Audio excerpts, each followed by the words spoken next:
right now. Alrighty, welcome to Weekend Dojo Podcast 2. We're going to be covering a lot of different titles as well as straying off topic like normal. Joining the two of us today on Dojo is, for now, it's just going to be ElChizzo and me, JT. Kenman Ryder might show up later if he can. Yep, but we all Without, understand how that real life catches up with you, so we won't judge him. forgive me, I do get nervous making even my own openings on YouTube, which I still have to do. Yep, but for now, we've got some interesting topics today. We are covering some PlayStation titles here tonight.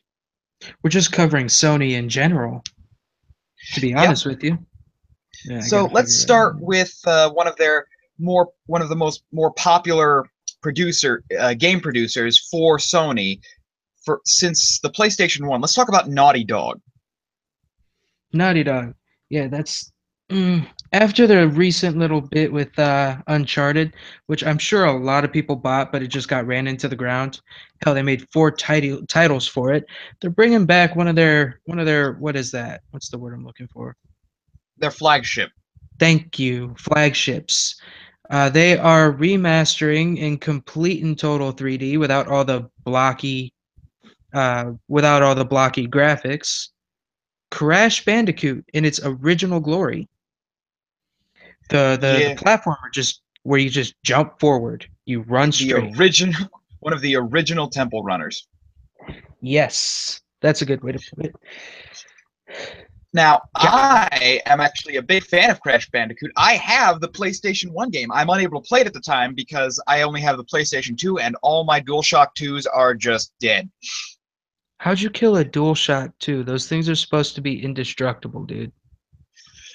Just the wire, they weren't stored properly because I didn't know that you're supposed to make the loop at the top of the controller before you start wrapping the cable. Yeah. Oh no, I get that one. I get that. I never looped them, but they never died on me. Yep, and then these have just kind of been sitting around in storage for ages, so they're kind Okay. of dead on arrival. Anyway, I love Crash Bandicoot. I've got the original PlayStation 1 game, Oh, and lucky. uh, to see it re-released on PlayStation 4 is a huge thing for me. As a matter of fact, a couple of Naughty Dog titles are getting re-released, but we'll get to that in a minute. So why don't we talk about the history of Naughty Dog's flagship, essentially their mascot, their Mario, Crash Bandicoot. It started on PS1. The first game was such a hit that they thought they could make a series out of it. But that ended really quickly when it hit PS2 after what was that? What was the last game released for PS2? I think it was Neo and it was a tag team Revenge of between Cortex. thank you, Revenge of Cortex. No, it wasn't tag team. They even had their own little kart system, kart game, much like Mario Kart. Yeah, Crash Bandicoot Racing. Yeah. Then there was a tag team one. I can't remember. Tag Team Racing. Yeah, tag team racing. Wow. Forgive me. I think I smoked that last brain cell. Um, Now, I but actually kind of liked some of the Crash Bandicoot Racing games because they had an element of exploration in them oh outside of the yes, races. yeah. You could. It was what was that like free ride? You could run around the tracks if you wanted and collect goodies. I think that was it. It was You had something to to that collect effect. crystals just like any other. You had to collect crystals like any other Crash Bandicoot game. Yeah, yeah. That's right. But like Uh, my first okay, I'm sorry to cut you off right there, but my first exposition to Crash Bandicoot and actually surprisingly enough, Tekken, that we'll get into that later. Probably not yeah, even on this podcast.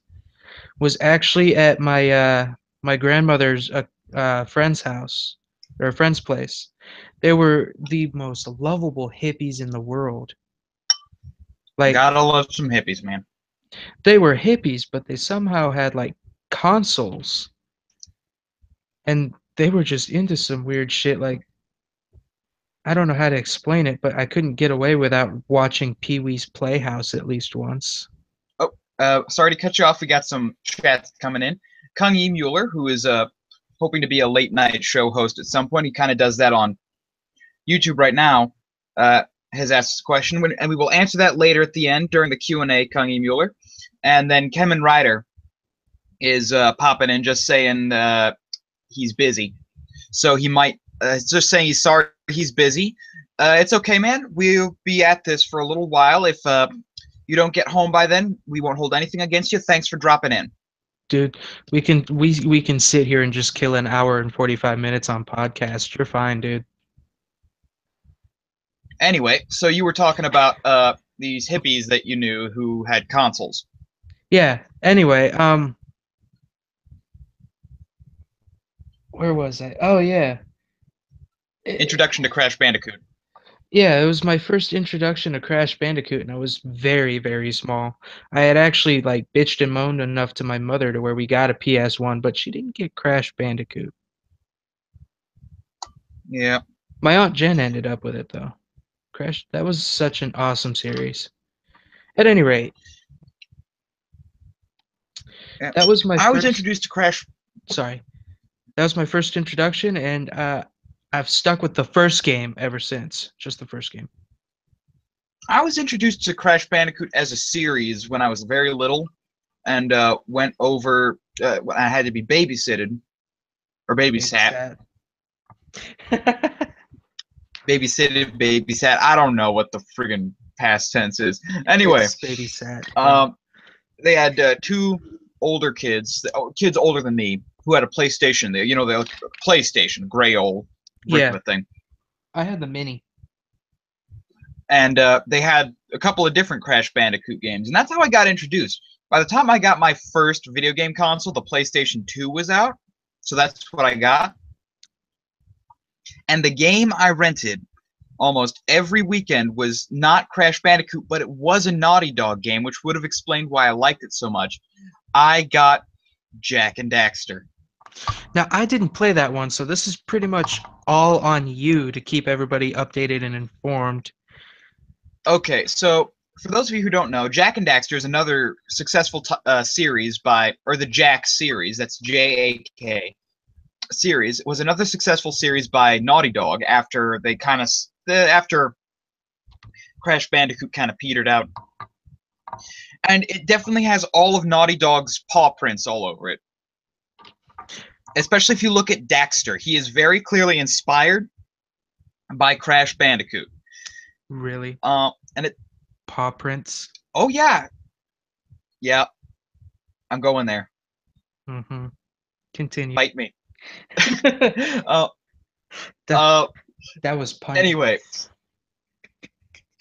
Anyway, so Anyway. it has Naughty Dog's like production fingerprints all over it, especially with stylistic choices. It had the whole tropical thing going on for it, and the world exploration thing going on, but it felt less like a temple runner and more like something along the lines of Mario 64 or Banjo-Kazooie. It was a 3D platforming collectathon.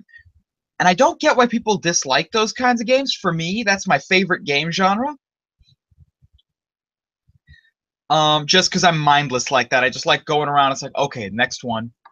And if I want to stick around in the level, I can, and just finish collecting power cells or whatever. And the whole premise of the game is Daxter used to be this ugly little midget, and then he fell into a vat of this substance called Dark Eco, which mutated him into what the game calls an Otzel, which is essentially a weasel. An orange weasel. And so in order to transform him back, they have to seek out the sage of Dark Eco, the guy who's studied it his whole life. But he lives so incredibly far to the north that it would take ages to get there. And if there used to be a way to like jump between teleport gates, but none of the other three sages that have teleport gates, besides Samos, the one you meet in the beginning, have them turned on. So you have to start collecting power cells to fuel all these devices to open up your path to the next area. It's an amazingly expansive game for what it is. If you don't care about completion, you can complete this in like 2 days. Much like what was that? Ratchet and Clank. Much like Ratchet and Clank, exactly. Um, and it spawned several different series games from it, Mm-hmm. including the Jack 2 game, in which Jack is no longer, the stereotypical muted main character that you can superimpose your personality onto. It becomes much, it It kind of gains succumbed depth. to the whole grittiness that games were going for at the time. It became a third-person shooter, and it more or less tried to be a sci-fi version of Grand Theft Auto. Oh, GTA.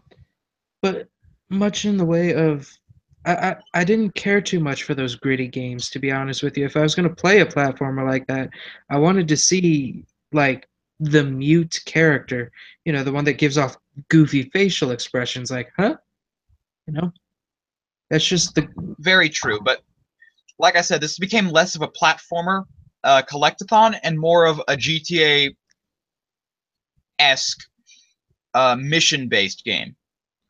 which is where things like that became a pain in the ass. Like I think it was Up Your Arsenal where Ratchet and Clank just became straight fucking mission based, let's kill everything. And things got a little more serious. More or less. Jak and Daxter definitely curved with the times, Yeah, but it introduced the jetboard mechanic. that was fun. Those Uh, kind of things are fun. and it also introduced, a more open zoomer mechanic. In the first game, you had something called an A-graph zoomer, which was essentially this steampunk-esque flying motorcycle that used propellers. But in Jak 2, they were more or less like turbines with a bike seat on them. Oh, okay, no, I've seen like playthroughs or gameplay with that. I've seen gameplay for it, just never played it. Are you wearing a And bathrobe? yeah, and so the whole series kind of takes a dark turn. You see Jak kind of go from being this innocent teenage-ish young man who's exploring this somewhat technologically primitive world. Like, I think they've just barely understood steam power, Yeah, yeah. to this jumping like years into the future where where flying cars are commonplace and whatnot. And in the end, it even spawned a racing game, which some fans consider to be canon, others do not. Um, I don't. I think I would consider it canon because it was one of the last Jak. It was the last Jak game to be produced under the Naughty Dog IP. Because there was one more game released, and that was Lost Frontier, and that was not produced by Naughty Dog Really? for whatever reason. Yeah, it was produced by. I've got the thing somewhere. It's some no-name company I don't care to, because the game was awful. I gotta Before be. we continue, just real quick, Kung E. Mueller says, by the way, weeknight update with. Okay, he's basically plugging his show. Don't worry, Kung E. We'll get to you in a minute towards the end. We'll get to you We'll give towards the end of the stream. Uh, we'll give our shout outs. that you were Don't about to worry say, about it, JT? man. I was trying to figure out if you were wearing a bathrobe. Oh no, just For a moment, t-shirt. it looked like a bathrobe, and I was going to like criticize you for wearing a bathrobe on podcast, but then again, I can't say much. Last time I showed up on podcast, I was in a tank top. Yep, no, I've not achieved full comfy mode yet today. But anyway, I feel like with that no-name company producing Jak, I think that was right around when they started riding the coattails of pardon, Uncharted, or they were in production of Uncharted. Yeah, so Naughty Dog has had a lot of ups and downs. Um, but because not only is Crash Bandicoot getting re-released onto PlayStation 4, but Jak and Daxter, Jak 2, Jak 3, and Jak X are all getting released onto PlayStation Store. What about Jack Off? I Shame. have none of that. Okay. Um, But I feel like this could be the right kind of push for Naughty Dog to kind of get back to their roots, because Crash Bandicoot was designed in a garage. right. No, they need this to kind of start getting bankroll back into their company, because straight up, they've been trying to ride the coattails of Uncharted for as long as possible. Remember, Uncharted 4 came out in a bundle pack with the PS4. That's the last we heard about Drake or Nathan Drake. So what they're trying to do is keep some sort of funds in their bank account to try to produce their next game, which hopefully doesn't turn out like crap. I And would they're love to doing see another adventure style game, more kid friendly, like Jak and Daxter or Crash Bandicoot. right, but they're appealing to people like you and I who played this as kids. They're appealing to nostalgic folks. It's a powerful tool. Yeah, it is, and I see them making bank on this fucking set of releases. Rest Fun in peace, fact, speaking monetization. of Crash Bandicoot, did you know that even though it was produced by a different company, it was considered the sister game to Spyro the Dragon? Really, I Yep. did not As a realize that. matter of fact, there's even a cartridge on the Game Boy released called Crash Bandicoot Purple, which is a kind of a double feature of I Crash Bandicoot and Spyro. I had that. I had that double feature. Hell yeah. Sorry, I got really excited over that. While we're on Spyro It's the no problem. Dragon, while we're on Spyro the Dragon, though, I my buddy, you'll know him as Fluffy from the Oregon Trail Let's Plays, which I tried making one of those, but I need my Fluffy for that. He brought over his PS3, and I got to spend like days playing Spyro the Dragon: Ripto's Rage. Oh my god, I was happy. Yeah, Spyro the Dragon is a great game series. I mean, I even like the later ones. I didn't. I really did Uh, not. they, I thought they were fun. But I'm that's sorry. just me. That's my opinion. That's I I did. I know. I did play them. I did play the later editions, but I couldn't get into that. It ended up becoming much like the Sonic games for me, where every iteration just kind of got worse. that's fair. Although I think, to be fair, Sonic, since it's been like freed up from its ties strictly with Nintendo and with its own old consoles, Yeah. I think it's going to be getting better. I mean, like Sonic Generations was actually a pretty good game. Sonic Colors being released on multiple platforms was great. I won't lie. I really liked Sonic Adventure for Dreamcast. Sonic Adventure was definitely a classic. Many would argue it was like the last good Sonic game. I would be one of them. Yeah, and again, I would agree up to a point, but the moment Sonic Generations and Sonic Colors came out, I was like, okay, so they're getting back to their roots here. They're not trying to overcomplicate it with different gimmicks. Yeah. If anything, Sonic Colors was just Sonic the Hedgehog with power-ups. Which is pretty much Sonic the Hedgehog 2, 3, where you jump on the brick and it gives you a little power up circle around Sonic. That's pretty much what this was. Yeah, no. Well, except he had like the laser power up and whatnot. It essentially added more platforming functions to the game. Okay. Much like when Mario puts on a new hat. Yeah. You get Beaver Speaking of Mario who flies. I don't get that. yeah, well, Tanuki. Tanuki, sorry. It's Tanuki Mario who just flies. there's probably some Japanese lore that we'd have to look into to understand that because Japanese kids got it, but I don't think we did. No, that one went like right over our head. But back on the subject of PlayStation games, uh, why don't we Maybe it open was a that up? manga. Why don't we open that topic up and just kind of explore for a little bit through some of the more The games from our memories. the games from our memories, the ones that were more influential to the PlayStation's life. I would say would be probably the best option. Or I'm probably gonna drag games out that like very few people have heard of.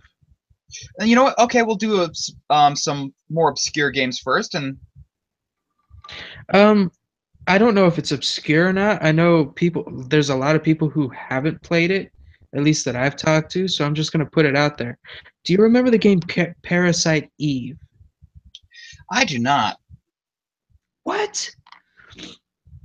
I'm going to belch. Ugh. Okay. 8. That wasn't that was more I give that a 5. If that's a I 5, I was want to hear one of your 8s sometime. My buddy Freddie was able to get our iron pipes to ring when he belched.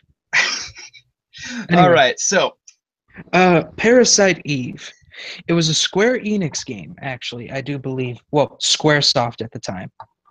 okay, so that's a good trustworthy company. It was actually a shooter of sorts. Really?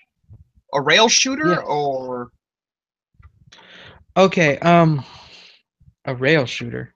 where it's like you're on a fixed path, you're able to move around that path, but uh Mm, how to put it? Think about it much like Resident Evil, but with like turn-based strategy. okay, yeah. Like if you were to take what was that? Final Fantasy Dirge of Cerberus, make it turn-based and give it like real-world weapons. Okay. Like, okay, so I'll try to explain it best I can. The combat system, at least. You're running around, you run into an enemy, right? Standard. It proceeds to battle screen. Well, you're in this arena kind of thing, and when you select attack, it brought up your weapons list or your equipped weapon. You use your equipped weapon, and it would fire or in a geometric shape would appear over top of the enemy, and it would fire into that enemy. It would fire into that Okay. geometric shape. It was really strange. I really thought that combat system was strange. I won't lie. But the game revolved around two characters, Eve and I can't remember the other woman's name. Okay. I'm trying to like get the words put together in my mind before I start stuttering.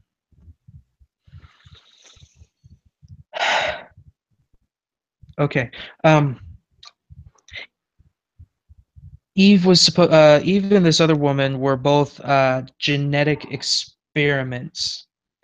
Eve doesn't realize this, but her sister has embraced it. She herself has mutated, and she's trying to. This takes place in the Big Apple. Okay. So in New York, that's a pretty I don't think it was used too often at the time. No, actually, it wasn't. You start off in one of the big theaters there, I think. Well, anyway, her sister just spawns in all of these mutated ass ugly creatures. Like you watch this little tiny ass rat expand into something about the size of a lion. She's basically trying to bring in her version of evolution by mutating everything around her and including Eve, but she's already mutated, so spoiler alert. Sorry. Yep. And Well, it's you're such an old game at this point. I don't think you have to worry about spoilers. no, people will just play it for fun. Um or for to get kicks, but your whole goal is to figure out what the hell happened in your past and use what happened in your past to combat your sister in the present. Mind you, she's also a detective. Anywho, I gave that game a solid 4.5 stars out of 5. It definitely has the particular feel about it that SquareSoft at the time and later Square Enix would bestow on most of their games. Definitely. Well, as far as games for me went, I've actually still got all of the games I had as a kid. Let's look over and see if I've got anything that maybe people haven't played, or if they have, they despise it. While you're doing that, you ever heard of the game Blaster Master Blasting Again for the PS1? I've heard of Blaster Master, but not Blaster Master Blasting Again. It was actually a PS1 port. I have it in my in the back room of the place I'm staying at right now. In the back room right now. Okay, you remember Blaster Master as that platformer with a car. Yeah. Well, you take Roddy, who was the driver of the car, Mm-hmm. and he is now able to get out of the car and whatnot. It's like full 3D, blah blah blah. Yeah.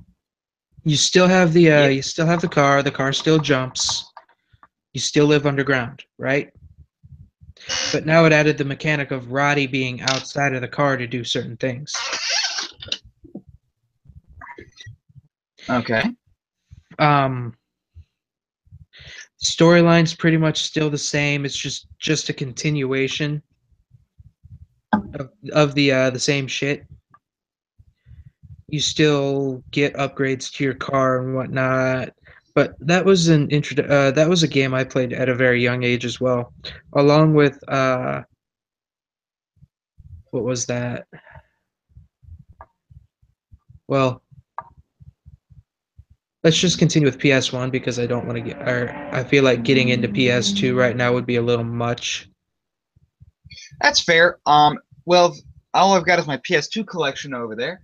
As far as PS1 games go, for me, it's just Crash Bandicoot and an old Rugrats game, believe it or not. I love the Rugrats. I wish they didn't die off. Yeah, but it's like after you've had so many baby adventures, and then you had the whole all grown up shtick. Most you can do is go deal with the adult form. And at that point, it's like it's Reality lost all. TV. Yeah, it's lost all charm. Hmm. The game I actually like, surprisingly, despite its low capabilities, because you've got mini golf games in it, you've got platforming adventures, treasure hunts, you've got the Rugrats are essential. I forget what the actual title of it's called. I think it's Studio Tour. Yeah, Studio Tour, Rugrats Studio Tour, where they're trapped where Dill gets trapped in a studio, and they need to go through all these different movie sets to find keys to open the door. Okay. Oh, no, I remember that game now. Okay. And then it's like you could collect Reptar bars to get bonus keys and whatnot. I was gonna say, didn't you get to hang around with Reptar? I believe there was a level dedicated to him, yes. Yeah. Um. Well, you know what? Since we have PS2, you have your PS2 collection. I have a question for you. Yeah. Did you ever play anything from, or how to put it? I'm gonna ask you about two games, Mr. ElChizzo. I'm listening. Fantasy Star. I never picked it up. My brother I've Josh been had it. Sorry. kicking myself for that. Yeah, you should be. It's a good game. I'm a bit of oh man. My brother Josh brought it down with him while I was still living with my mom. I got to play on that for a few days. Once again, it's a Square Enix thing. Actually, both games are Square Enix games, but whatever. Um, it was an RPG naturally, but Yes. it took elements of like what was it's photon swords pretty much, you know. Yeah. It's They're futuristic. like the not lightsabers.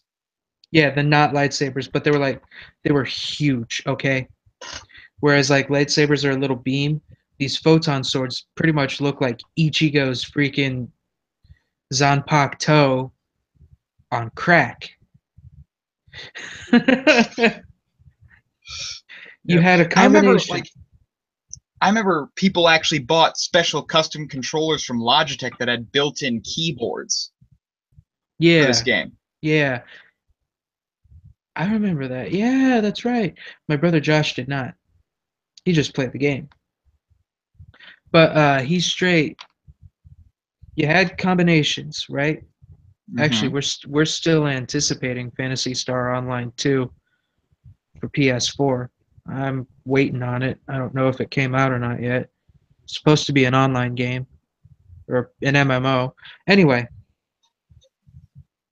um, you had these you had combinations either, and it was determined by what was in your right hand and what was in your left hand. Sword in your right, gun in your left, sword in your right, sword in your left, great sword. And your combinations went completely off of what was in either hand. That was a though I thought those mechanics were really fun. It's pretty It much what definitely, kick. Sorry. I was just gonna say, it definitely seems to give you enough room to customize your character and personalize it. Yeah, just a moment. Hey kid, I'm doing a podcast, so all right.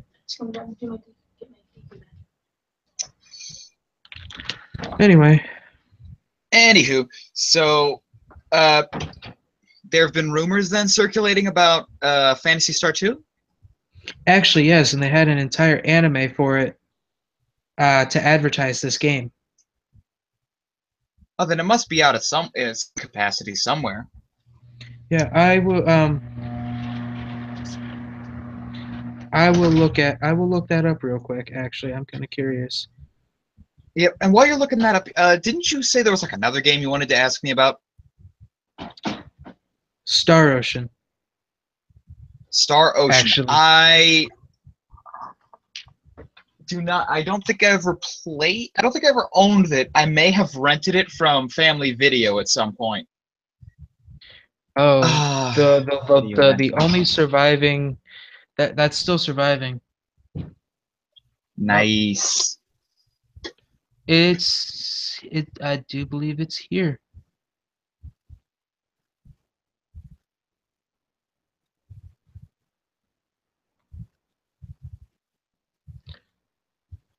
Wait, hold on. Got to deal with my fucking Chrome. It keeps opening up fucking pages when I don't want it to. Yeah, it's been an issue with mine recently too, but so God, fuck off. Okay, I quit for now. That or I'm just gonna open it up in what's that called? Firefox.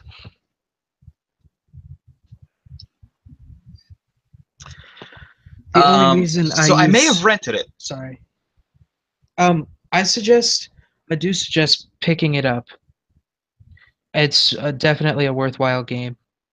It spans 5 games with a PSP port, which I'm going to try to pick up and possibly do a review of later on. However, if you want a good introductory game to the series, pick up the last one they put out for PS4. All right, the last one. Yes. Okay, so there's no story I have to look out for then. No, each game has their own story. I mean, there's a bunch Okay, of so there's a bunch of loosely connected there's a bunch of loosely connected story points. Oh,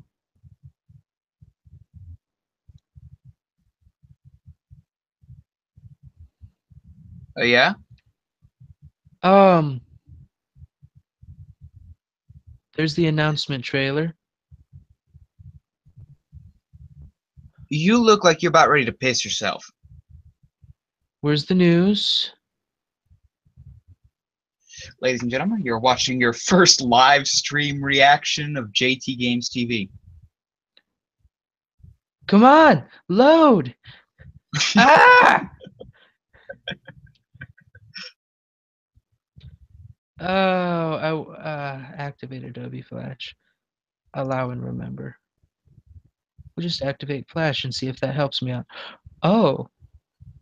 Oh. Oh, this is pretty. I'm looking at the reflection in your glasses, and from what I can tell, you are friggin' losing your mind. Ooh. Okay, there's an about. I want. Oh, these noises.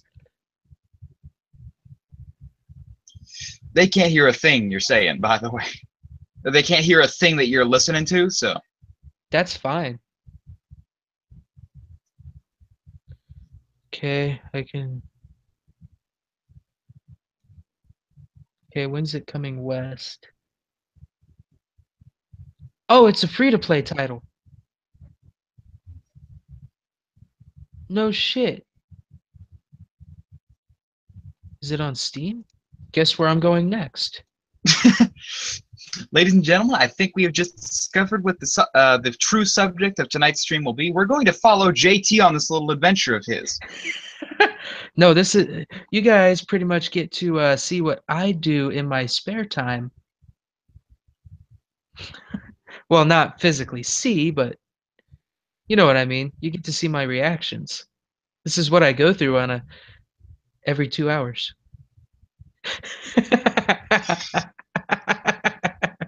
If I it's believe on that's the Steam, first sign that you have a problem. I swear to fucking whatever deity you believe in, I'm downloading it.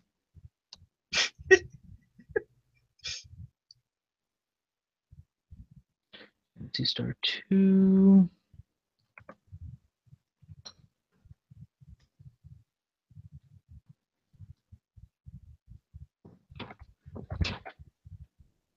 Nope, not on Steam, which means I'm probably gonna have to download it. Yes. Just what? Oh, Firefox is updating. Well, at least you know it's out there now. Yeah, I'm shocked it's a free to play. When did PS? That must make you happy. Dude, I'm practically jizzing my pants. The rated R superstar of YouTube, ladies and gentlemen. Yes. I'm going to have to clean my shorts out that or start wearing condoms all the time.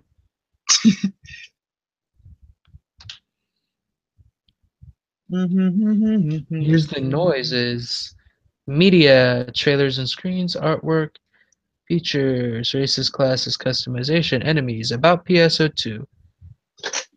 Prologue.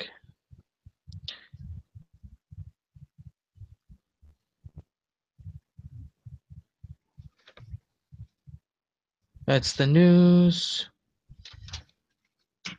Man, he's just going on an adventure here. I'm about ready to turn on my PS4 and look for it there. No, you guys got to understand something. I'm going to bring the camera back up. When I find a game that I really want to play, I stop at nothing. Not podcast, not nothing. And I've been wanting to play Phantasy Star Online for a while. I really hope it really is in there because I haven't found anything besides, hey, it's coming to America. And that was 2013. It pretty much just dropped off the face of the fucking planet. Yeah. He's just crazy enough to drop this podcast, ladies and gentlemen. So I'm sorry? Oh, no, I'm not I was just dropping telling. it. You're pretty much just going to have to, like, speak around my little squeaks of joy. Like a little schoolgirl. Woohoo! Like a little schoolgirl whose senpai finally noticed her. I can download the client? Is it possible that I can have it now? I swear to God. Nope. Let's get some adventure montage music. Nothing great, but Don't do that. You're all good. I'll figure it out No. after the end of this podcast. No, I got the guitar out for nothing. Then I'm just. Sorry, because the last little leg of my adventure is going to be on PS4.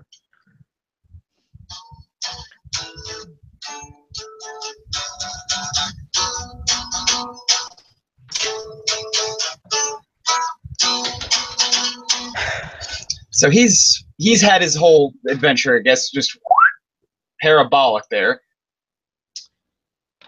Honestly, I would love to catch more of this on camera. Oh, look, now we're on a jam session. Okay. No, I can't play along with somebody. That's saddening. Wait, so you want to see more of this adventure? I want to see more adventures, man. Meaning what? I think at some point we need to start doing a thing where we just start recording you. Like every time you get excited about something, we just start recording you going on these adventures.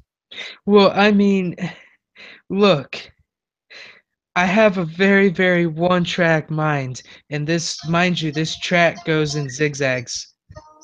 So, actually, while I'm at it, I'm doing it. Screw it. I'll do it.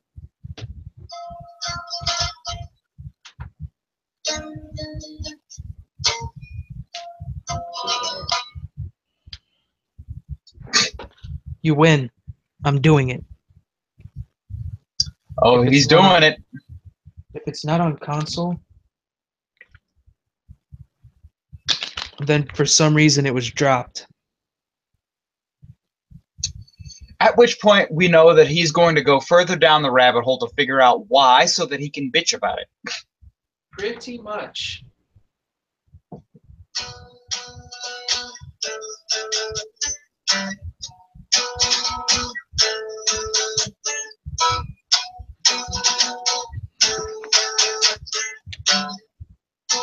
At this point, I'll be honest with you. There's been a lot of games that I've been wanting to. Oh, Dragon Quest Heroes. Why have you been canceled? Oh. Oh, it's only got like a half hour left on it. Okay. That's another one put out by Square Enix that I'm going to be trying. Dragon Quest Heroes. Oh, please be on. And I know it wouldn't have came out for Xbox because that's Sega, and Sega is specifically for PlayStation.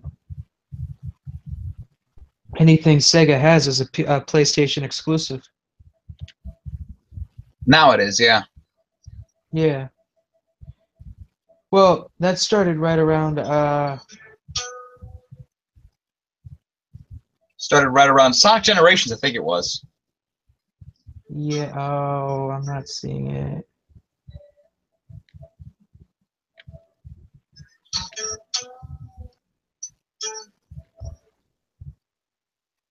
Nope.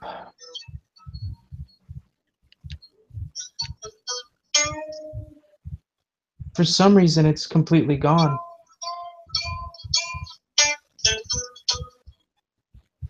Yep. You're right. Time to go down the rabbit hole. Yep, he's going. All right, ladies and gentlemen, buckle up, grab your go-go juice, and let's see what happens. Okay. Last I heard, it was supposed to drop in 2013. That is 4 years ago. To the forums. I should have some background music for this. Okay, let's see what Wikipedia has to say. I don't trust it, but It's a good place to start. oh, it never made the jump to um it never made the jump to America. Huh, what got lost? Let's figure that out.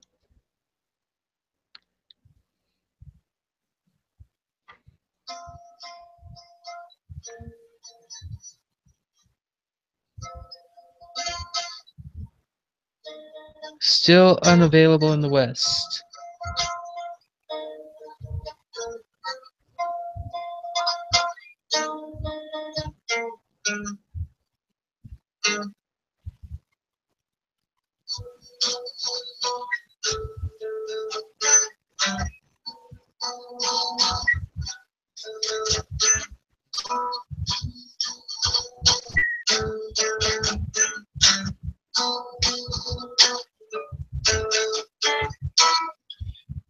Well, while he's doing his research, ladies and gentlemen, why don't we open it up to a Q&A? We'll see and we'll answer Kungi Mueller's question from earlier. What was the weirdest YouTube video you have ever seen?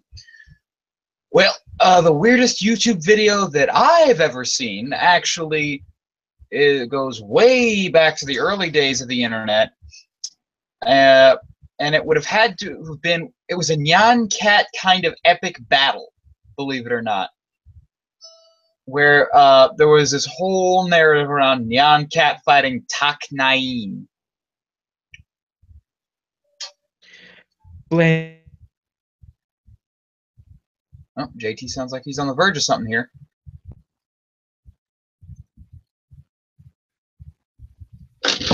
What you got, man?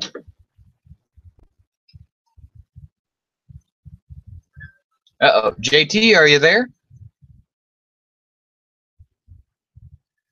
Uh-oh, ladies and gentlemen. It looks like we are flying solo. So, for now, it looks like we have 2 viewers. One of those is me, because I'm keeping an eye on the chat, and this is like the quickest way for me to do it. Oh, and there we go. Well, I'm going to keep going for a while. Hopefully JT will come back up. For now, why don't we, for now, I suppose I should just, oh, no, yeah, we got a viewer back. So why don't we just open up to a short Q&A with people watching, and we will we'll try to cool our heels until JT shows up again. Let me put the old guitar away.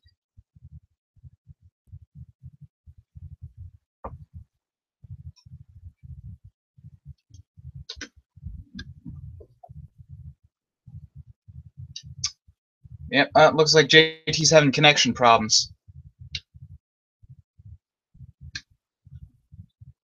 So first, let me, I guess, open up a dialogue with you guys. Oh, there he is. Fuck. Okay, continuation. Welcome back to our second, third, fourth, some number podcast. We lost connection on the last one, so it's probably uploaded to YouTube by now, huh? Yeah, actually. You kind of dropped out there for a little bit. You left me hanging. Sorry, I lost connection for some fuck all reason or another.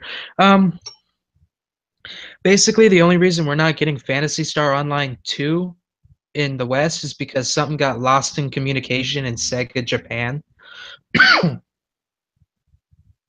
which is a major pain in my dick because I love that game. And basically, to try to put a band-aid on a gigantic crack in a brick wall, they gave us a DLC featuring PSO2's featuring PSO2 content on Gravity Rush. Huh. There is actually there is a solution to your problem. The only issue being is you would have to navigate through the Japanese version of the game. Get a patch. I was gonna say you can actually get the game if you don't mind opening a Japanese region PSN account. I don't see why not. I'd have to learn Japanese. Well, for the most part, if you're looking for Phantasy Star Online 2, I don't think they speak like. I think in Japanese it would literally be just Phantasy Star Online, Yeah. Online 2. So you would just have to learn the katakana for that. Oh, I can learn that shit no problem. Awesome. Tone says "rar." Shame on you, Tone. We don't use that kind of language around here. Watch your profanity.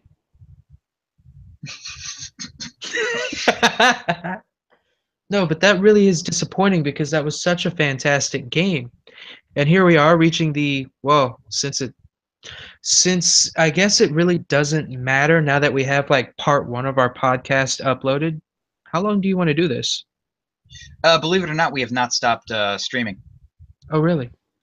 Yep. How rough is it going to be on your computer?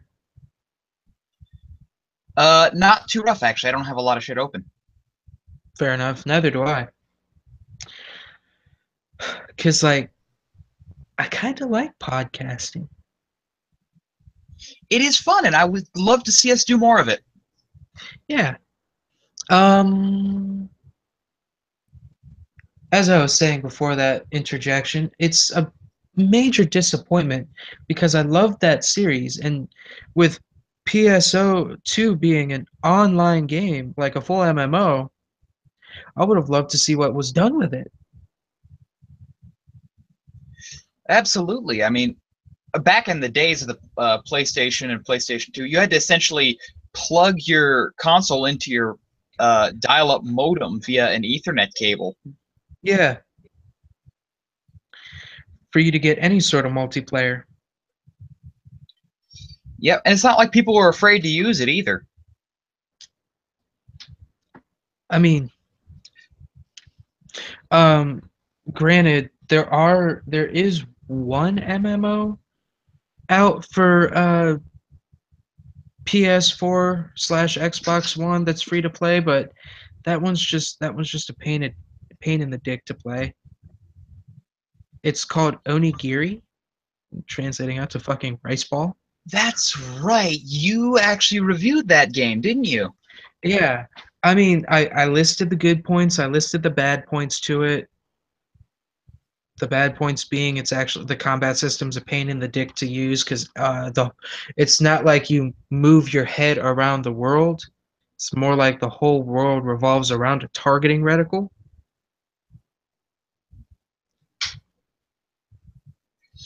Well, for those people who want to know Justin's whole opinion on it, definitely go check his video out. Please do. I can't remember what I said in the video, so I'm not going to try to allude to anything.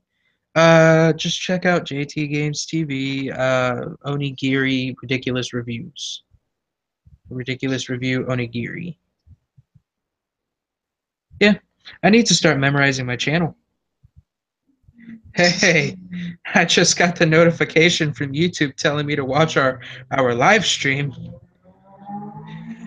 Your connection is wicked slow. Yeah. Oh yeah. I won't lie, I'm kind of hungry. But Angel ate my last taco. Oh no. It's actually a loaded potato griller. I might order pizza. I'm not sure yet. Well, share. Totally. I'll just pass it through the fucking computer. Star Oh, Ocean. that'd be Star Ocean. It was a 5 game series. The first one being, I believe, a Japanese only release until it came out for the PSP. That one was it. They're all action RPGs.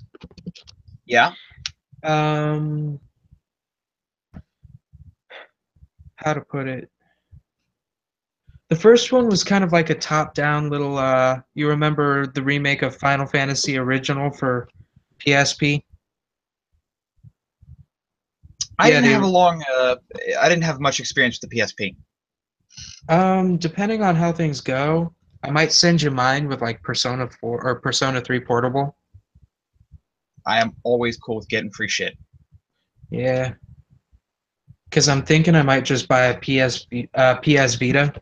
Yeah, I know I should probably buy a Nintendo 3DS, but Dude, I got it. While we're on the subject of portable gaming, Mhm. Nintendo just released the Nintendo Cell, and guess what it does? What everything a 3DS does except 2D. It clamshells. I know. I'm actually happy about that too. It's like it's just the DSi again with more power. Yeah, exactly. Or it's the 3DS minus the 3D. I mean, granted, I may actually get the 2DS XL because it's gonna be cheaper. It's got the power I'm looking for. What? Your 3DS took a shit? It's holding on for dear life. It's just getting old. Yeah. No, I finally had to like toss my 3DS too because You were both playing the around with it. well, first off, both the L and R buttons finally took a shit. That's the only reason why I was rooting around in its guts, and I broke the circuits for it.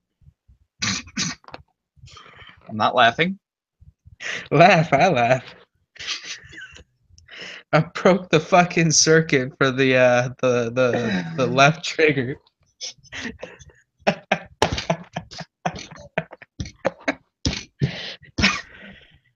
This is why I have a computer kit now. Yeah, I won't lie, I'm about to do some advertising for that.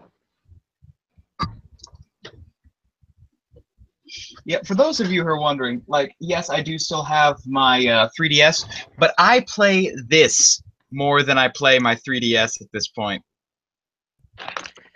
Yeah. Okay, computer kit. Insignia puts out a good little computer kit. I'm advertising this, yes, but since we can't monetize it, I don't think it matters. With everything that you would need to put together slash fix your PC. Screwdrivers, uh, bits, obviously, static cable or static wristband, By the way, flashlight. Insignia, if you do want to sponsor us, send all like anything to JT because I am an incompetent. I have a brain when it comes to this shit, just not a big one. Uh, I call them tweezers. I know they're not fucking tweezers, but shit to work on circuit board, I'm assuming. Oh, by the way, we have a comment from our viewer Tone, who says it'd probably be better if you stopped to paraphrase because I don't want to use this kind of language. Stop making sweet love to USB ports, you dummy.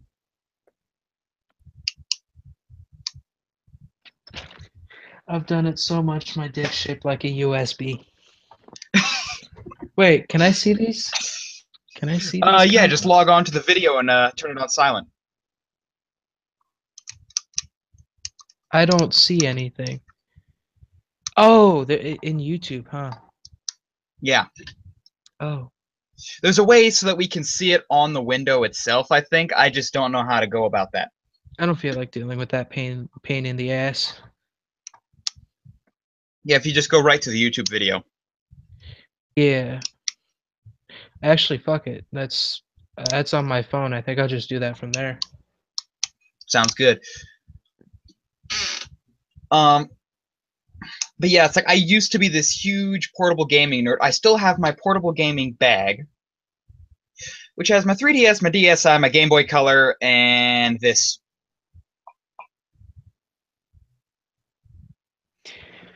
Okay, live chat. Since Chaz here is too scared, I'll read it out. I want to try to maintain a semblance of a PG rating for myself. I fucking won't. Stop sticking your dick in the USB ports.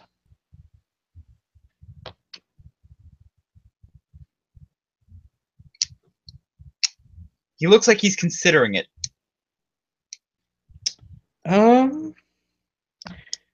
Who's this fella trying to advertise over our That was Kungi Mueller for earlier. We told him that we'd give him a shout out later.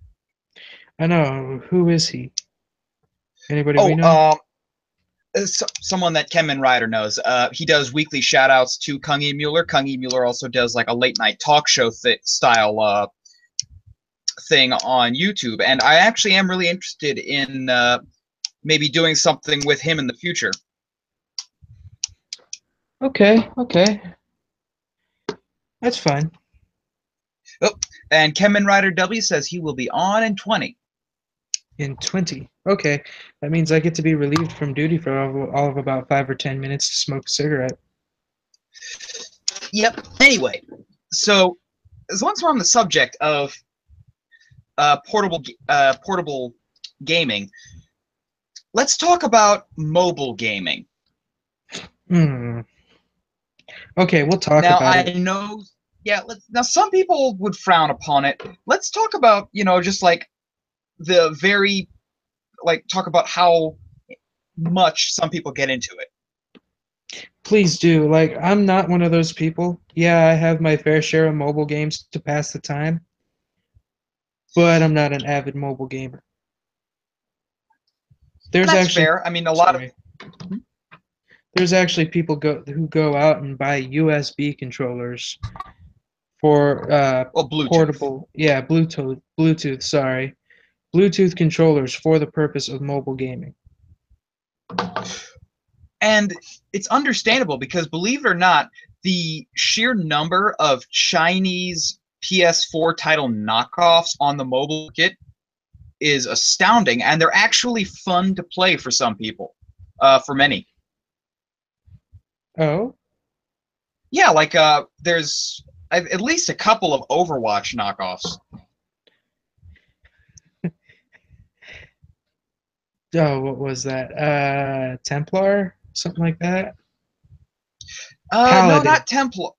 Not Paladin. It's like this is a different game. It was only released it on mobile, and it had none of the same. Like it had essentially the same characters that were skinned differently. Oh. Wow. China's the best with getting away with fucking copyright. I swear it. I swear to it.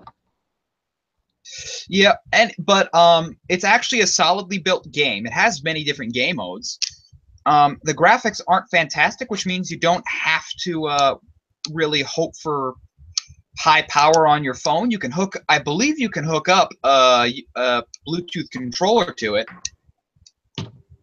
But yeah, it's these kind of titles that I believe mobile gamers are really into. I feel like it's a cop-out for not having a PS4 or something, to be honest. Well, perhaps, but think about it this way. Especially with the new version of RPG Maker coming out, I feel like we're right on the cusp of hardware companies releasing gaming phones. Yeah, like the Sony Ericsson at the time. Yeah, except not shit. The Ericsson was not shit. It played PS1 games fantastically. True, but have you tried to hold one of those things for an extended period of time? My buddy had one. I was able to. Good for you. My hands can't do that. It was essentially like playing on the PSP Go.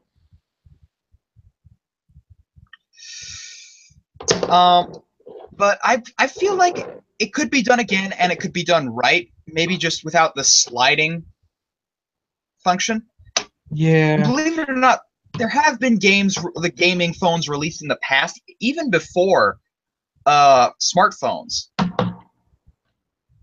Yeah. I believe Sega released one. People called it the talking taco because of the way it was shaped, and you had to hold it the screen facing out this way.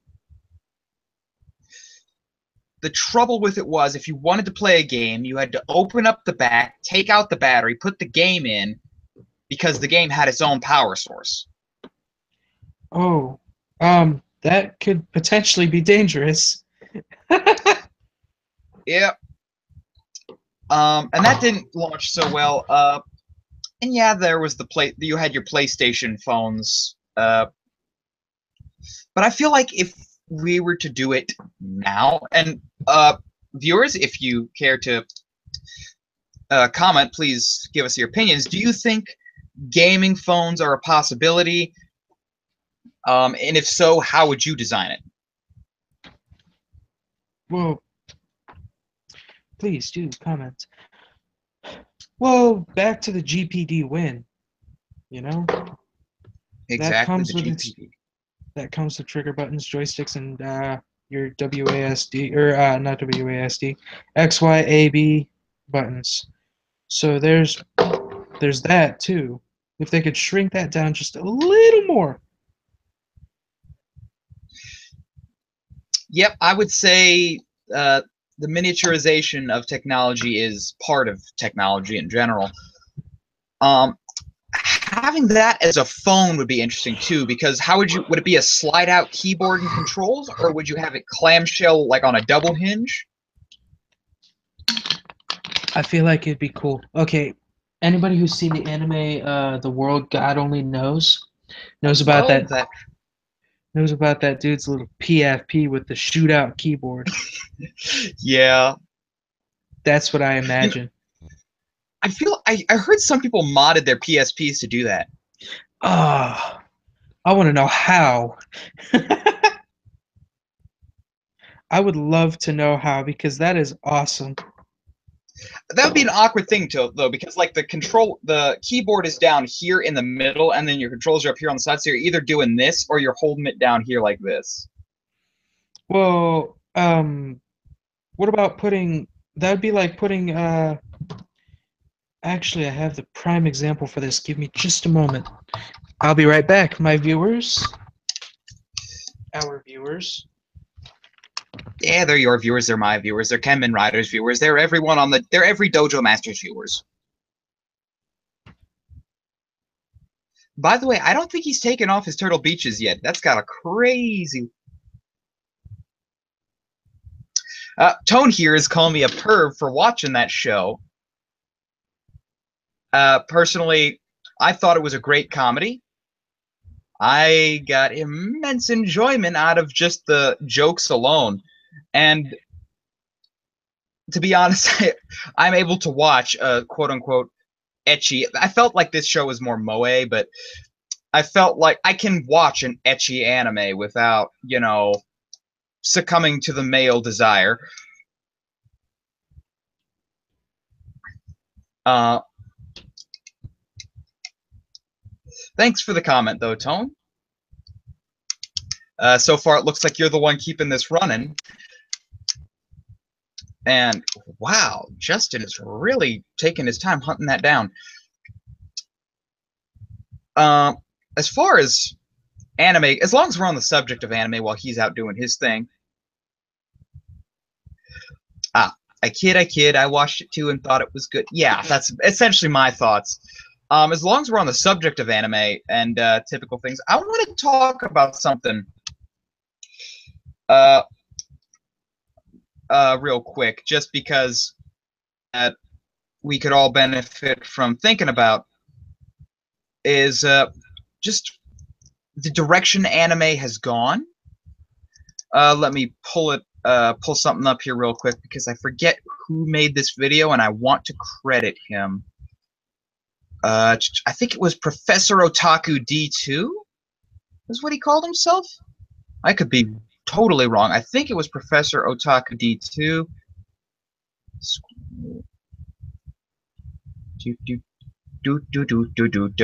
Do.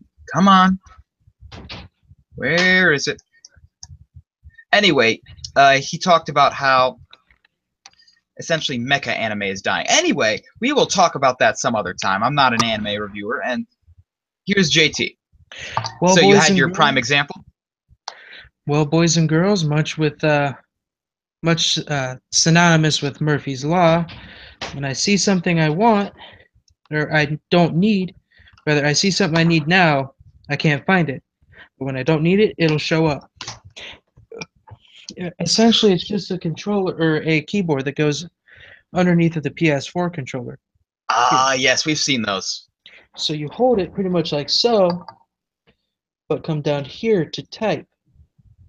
True, but then it's like the PSP is very flat as far as Yeah. controls go, so you're kind of holding it like this, Not to and so your mention thumbs have to pull this weird not to acrobat mention act. it's a little too wide.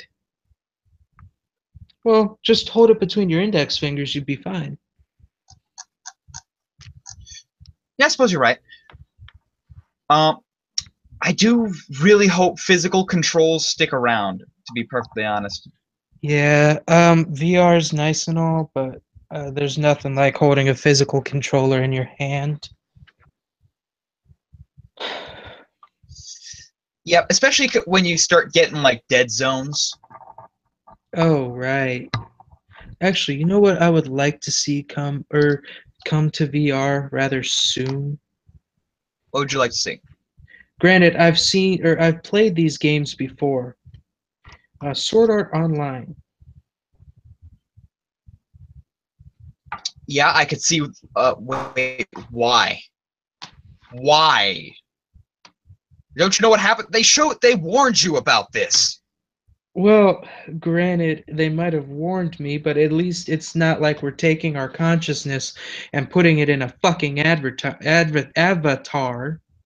Blah, blah, blah. Which We're reminds, just running around getting physical activity in our room. yeah, that's fair. That's fair. But by the way, go watch SAO Abridged if you guys haven't. I find it to be hilarious. Team 4 Star's getting a little overrated for Justin. Oh, it's not a Team 4 Star production. It's not? Oh, thank God. It's something Witty Entertainment. Team 4 Star's nice and all. I'd like to see augmented reality with Yu-Gi-Oh cards. Me too. I think Like I'm I could pretty see sure. people wearing like some kind of not Google Glass because that was A a failure. bad idea. Yeah, but something like an augmented reality goggle that had an app in it that knew the rules. Maybe have Konami code it because we know Konami's great at coding games. Kojima's And coming they back. oh Yes, and he's got Norman Reedus, I think is his name, playing the main character for his new game coming out. Uh, well, I'm not sure when it's coming out, but we have some gameplay footage. It's called Death Stranding. I don't have a how to put it. I don't have any sort of storyline. There's like a 5-minute trailer on their website itself, but I actually got that from the Amino I'm in. yeah, actually, Justin just recently joined Amino. Tone says, "Oh, please, I was there when you heard of SAO Abridged." I know, but I just want to spread the word because it's a great show and it made me laugh. Fuck, where's my? There it is. Oh yeah, that's right. I can look at this.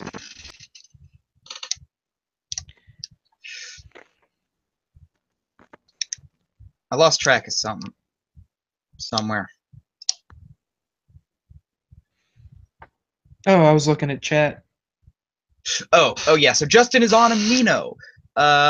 He is under JT Game TV. Is it Game TV or Games TV on Amino? JT Game TV. That's how it is. My channel's the same name. No S. No S. I keep fucking that up because Oh, originally I tried to put an S. Kenny is ready to go. Let's drop him in, and then you can go take your smoke break. Pull out. Pull out. Just let's try to stick on the topic of video games when I get back in. Yeah, absolutely. You guys dominated the last. Yeah, The don't worry. We'll last stick to video podcast. games. We'll stick to video games. This is the only thing I actually know about.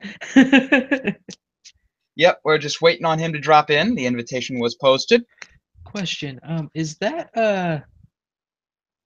Beavis and Butthead being wrapped up in some tentacles on your wall back there? No, that's one of the blacklight posters that come with the Futurama comics. That's Mom as a Oh, tentacle monster. There's Zoidberg right here, I'm sorry, but and you. it's a really grainy picture. So Yeah, I plan on getting a better game at some point in the future. This is good for now, as far as what. And there is Kenny. Hey, Kenny. what's up, Kenny? Thanks for dropping in. Now I can go have a cigarette.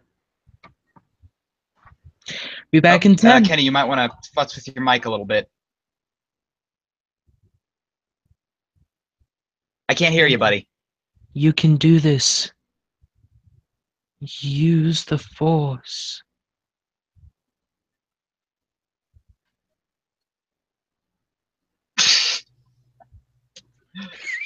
I'm sorry. It's Sorry. like we're trying to wait. We're waiting for Kenny.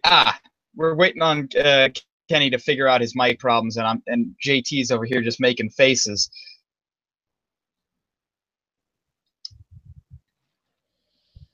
Uh, uh, hmm. Kenny, do you have your microphone set up on your computer? Did you share your microphone?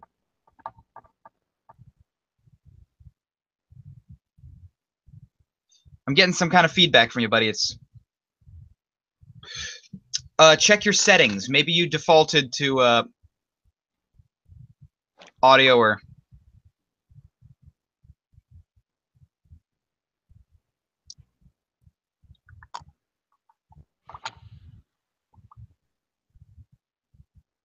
I'm watching you, JT.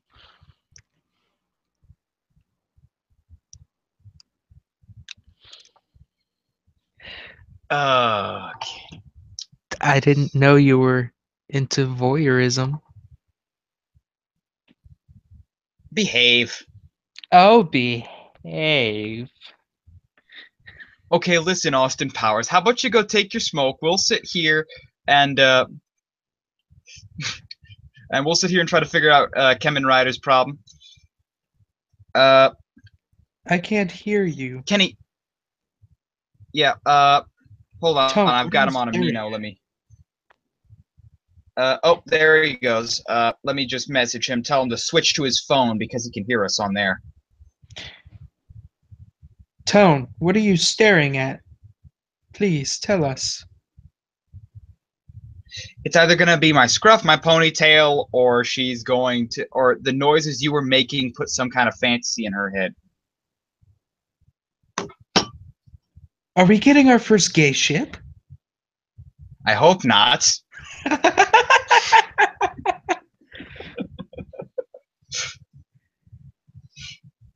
Firstly, because that ship is doomed to sink because Justin is already. Okay.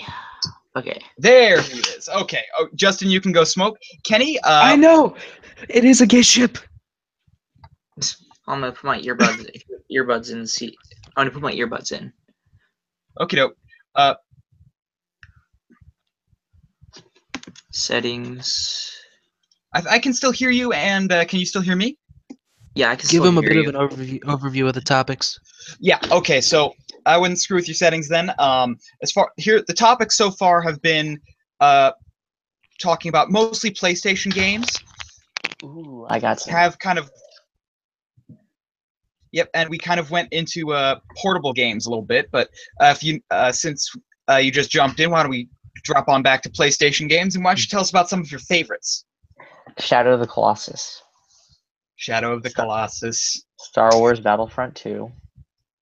Grand Theft Auto. Also good. Grand Theft Auto San Andreas. And Batman Begins. All very good titles. Now, let's talk about probably let's talk about Shadow of the Colossus, because I know many of us still remember it today, and we're hoping for it to be released again and again as long as they're making PlayStation consoles. Mm-hmm. So it was essentially the first boss run game that I can think of. Yes, where everything was bosses and a lot of traveling. Oh yeah, lots of traveling. You had to use your sword as a compass. Mm-hmm. Now the thing about Shadow of the Colossus was,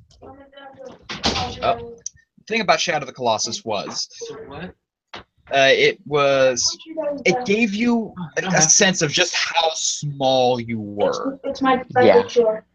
Go ahead. Just, JT, if you can, could you unplug your mic for a minute? I appreciate it.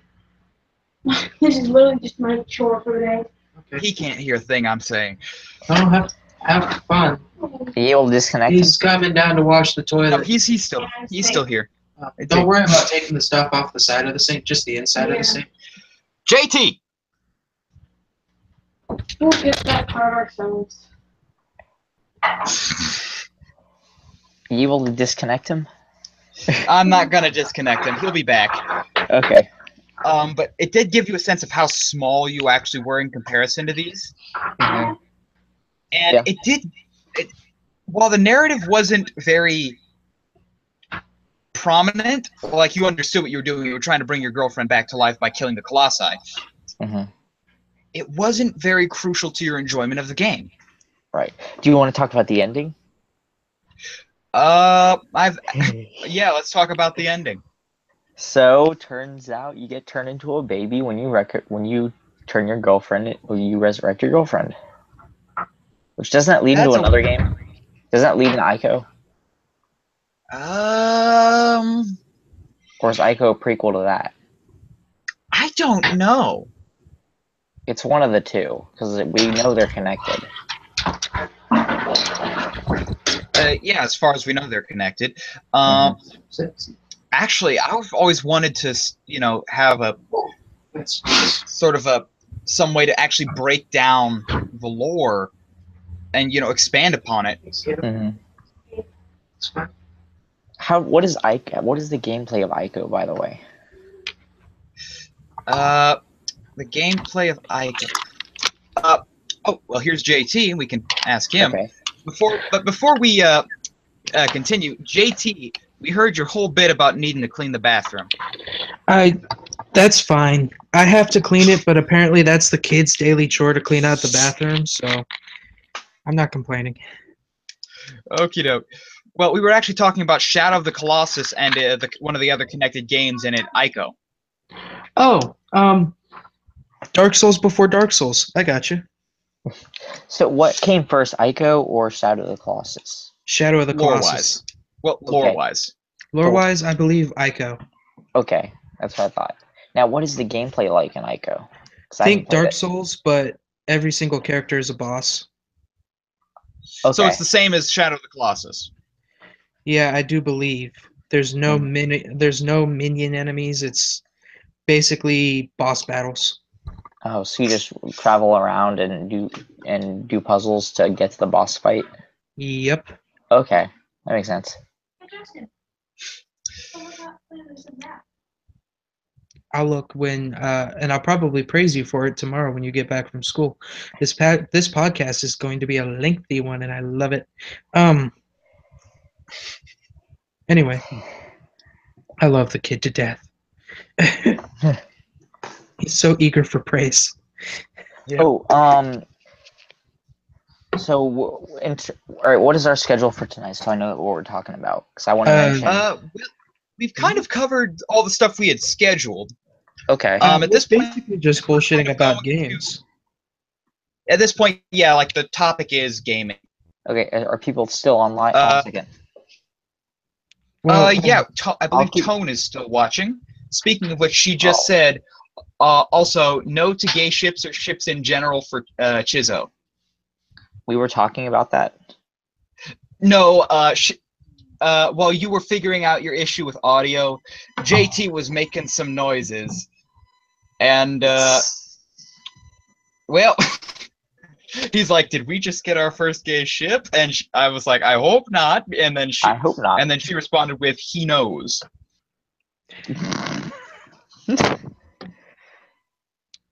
And then she's just clarifying that she ElChizzo. was just joking. Also, no to gay ships or ships in general for ElChizzo. LOL. Funny. I'm Keep reading me your out of that. I'm Yeah. stalking your comments, by the way. That's fine. Well, that's Just what we're doing. We're trying to keep. We're all keeping track of the comments. Mm-hmm. no ships. I'm I am okay not- with this. To clarify something, I am not a sports fan. I just have this, so no NFL war battles here. Nobody gives a shit about the NFL right now. Okay, good. Yep, not Unless unless we're it's gonna- Madden. Oh, Never played Madden. Never cared for it. I'm with you. Like I used to play this game on PS2 called Street Basketball or something like that. Oh yeah, I I find remember it- that game. I find it kind of redundant to play sports game on a TV when you could just go out and do it yourself. I'm Now too racing, lazy. that's a whole different thing. Racing games are fun, but like sports games are just meh for me unless it's golf. I have the ultimate sports game right here. I don't need any of your fancy Maddens or your or your like FIFAs or any of that. Applaud. What is that, by the way? This is This is Mattel's electronical football game.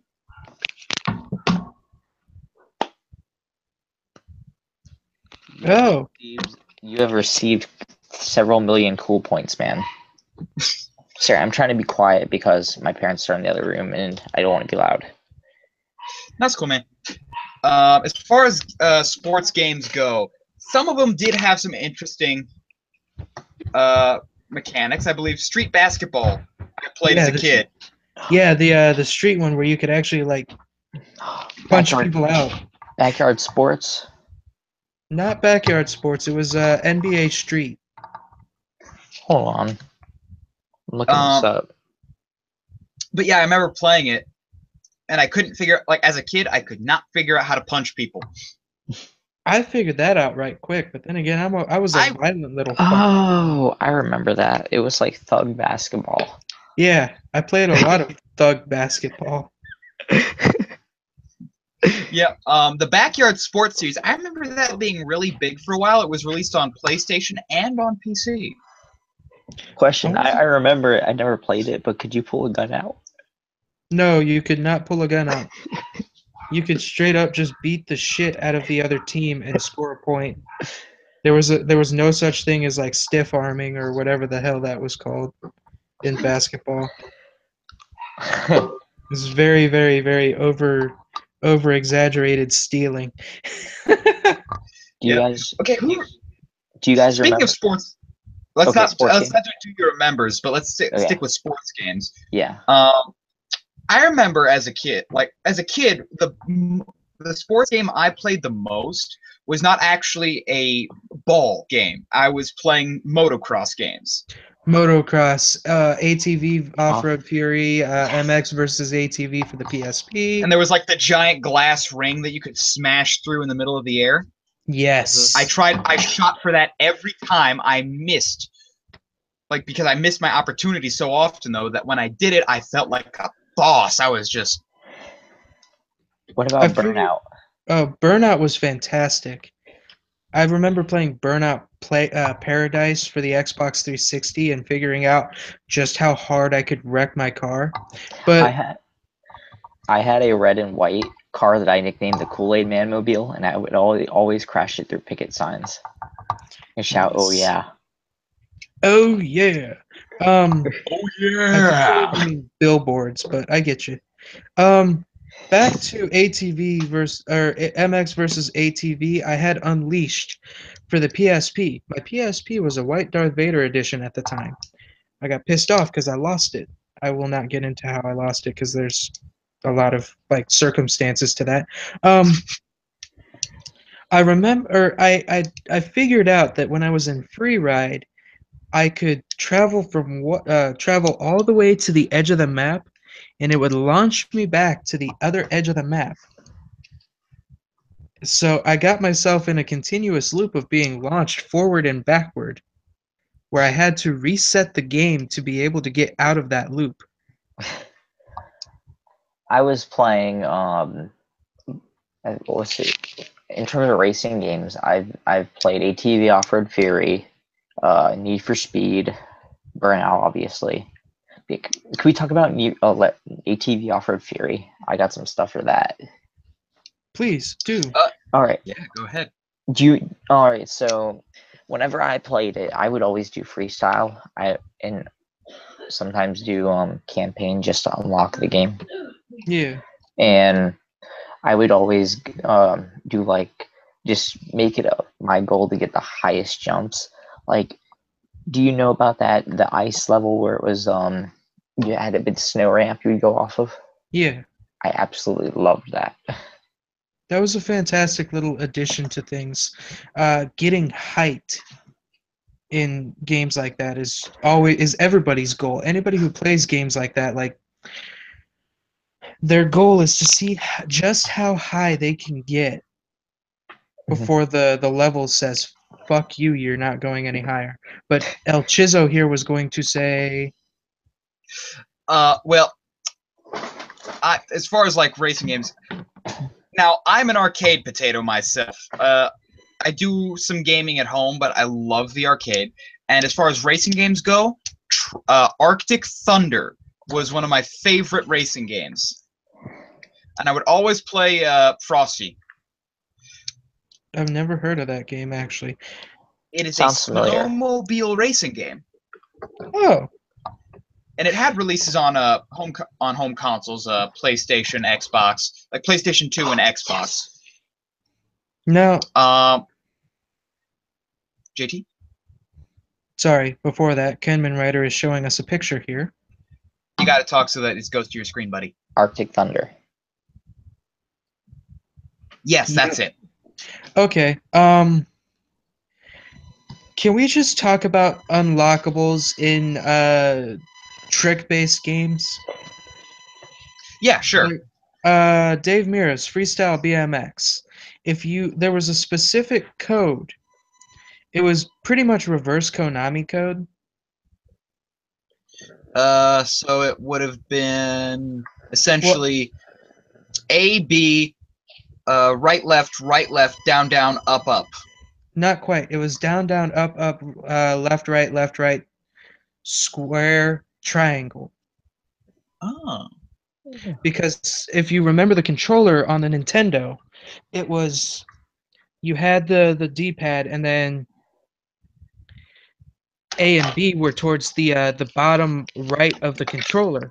Well, if you think about it, This right yes, here. A and B are on the bottom right of the controller. Square and triangle are towards the top of your controller here. It was their little joke on Konami code. There you go. It's my little box. And that specifically unlocked in Dave Mirra Freestyle BMX, the Slim Jim guy. The Slim Jim guy. Now we're getting old school. Yes, you could ride around and do tricks as the Slim Jim guy. I used to have all of the codes for that memorized, for that game specifically. In Sonic All Stars, you if you do a specific thing in this one level, Segata Sanshiro will show up flying on a rocket with the Sega Saturn on his back. That's pretty cool. You have to do a specific thing though. I know because I think Juwario talked about it. Well, before we get into like Juwario, but yes, What we're talking no, about? it wasn't like. No, let's not get into Juwario, is what I'm Okay. saying, because we had our whole stream about that last night. Mhm. But I believe it was Screw Attack who actually mentioned it. Oh, okay, yeah, it was Screw Attack. Yeah, because of the fight. Yep, and so if I remember correctly, yes, there were many, like, that's how kind of racing games got their appeal, is all Easter eggs. Because, like, Mhm. they had, like, back in the day, a racing game had to have three things. You had to be able to move the damn car. Really good early 2000s rock music. Really good early 2000s rock music. Pretty graphics. And Easter eggs. That's how you sold a racing game back in that day. Nowadays, they just have mainstream pop music playing in Forza. Now, while we're on the topic of game music like that, you want to Tony Hawk's Pro Skater had introduced me to a very, very interesting band. Which band? Primus. Ooh. Oh. My favorite Tony Hawk Jerry game was a race car driver. My favorite was Tony Hawk Underground, where you could play under the where you could do the Kiss skate park with Kiss performing live. Okay.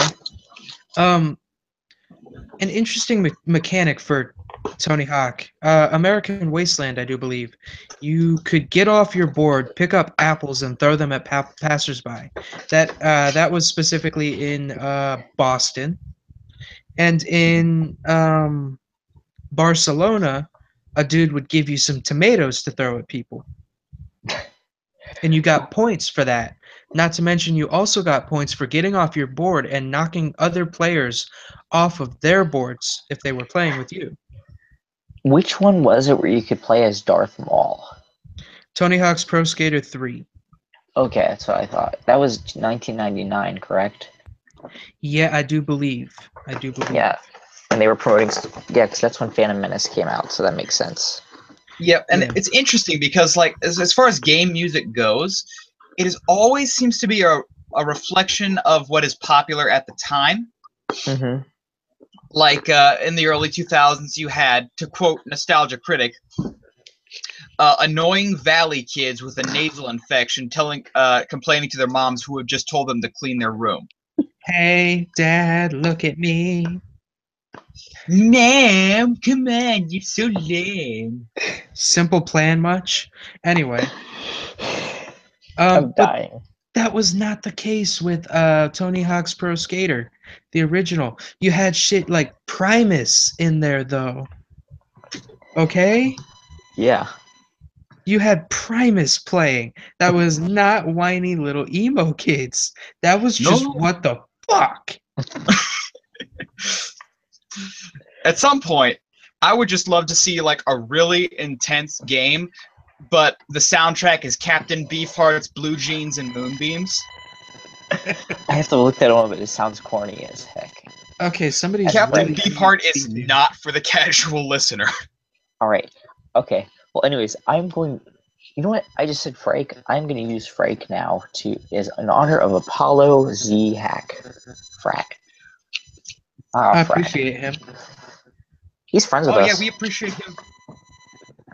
We appreciate Yeah, him very we are well. on. We appreciate everything he's doing for us, but we're not gonna go at No. just advertising. Oh no, No. It's like he's doing his thing, and he was kind enough to offer us help. Mm-hmm. So we're just gonna do our thing the best we can.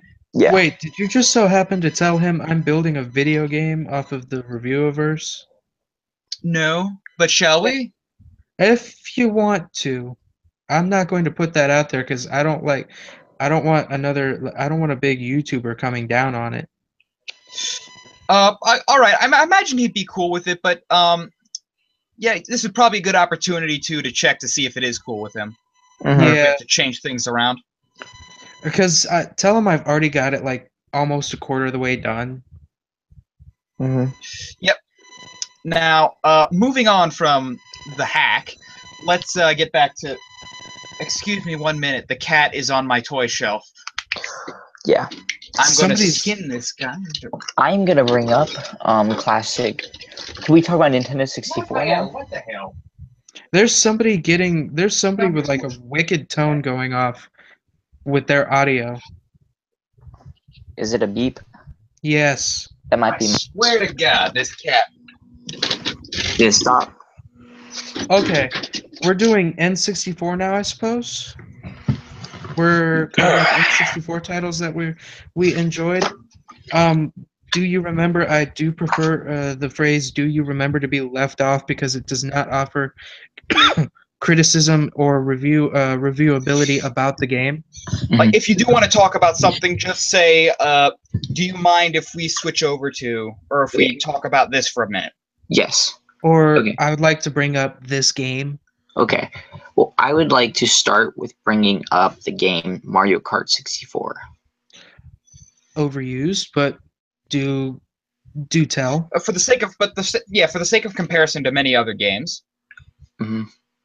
Well, let's compare it to in terms of like what's more fun. Let's compare it to Super Mario 64. I mean, That's very opinionated. okay. Right. Let's All right, let's how talk about we about it compare under. let's compare a racing game to a racing game. Let's take Mario Kart 64, Hmm. and let's compare it Are to you Lego going to do Racers. it, Chaz? Are you going to do what I'm thinking you're doing, Chaz? Lego Racers. Not at all what what I do you was think I'm thinking. doing? I'm scared now. Lego Racers. Crash Kart No, Racing. yeah, Crash- okay, Crash Bandicoot Racing, because we did talk about that earlier. Let's talk about Crash Bandicoot Racing. Let's compare Hit Mario dance! Sorry. let's talk about comparing Mario Kart as a franchise to Crash Bandicoot Racing. Mm-hmm.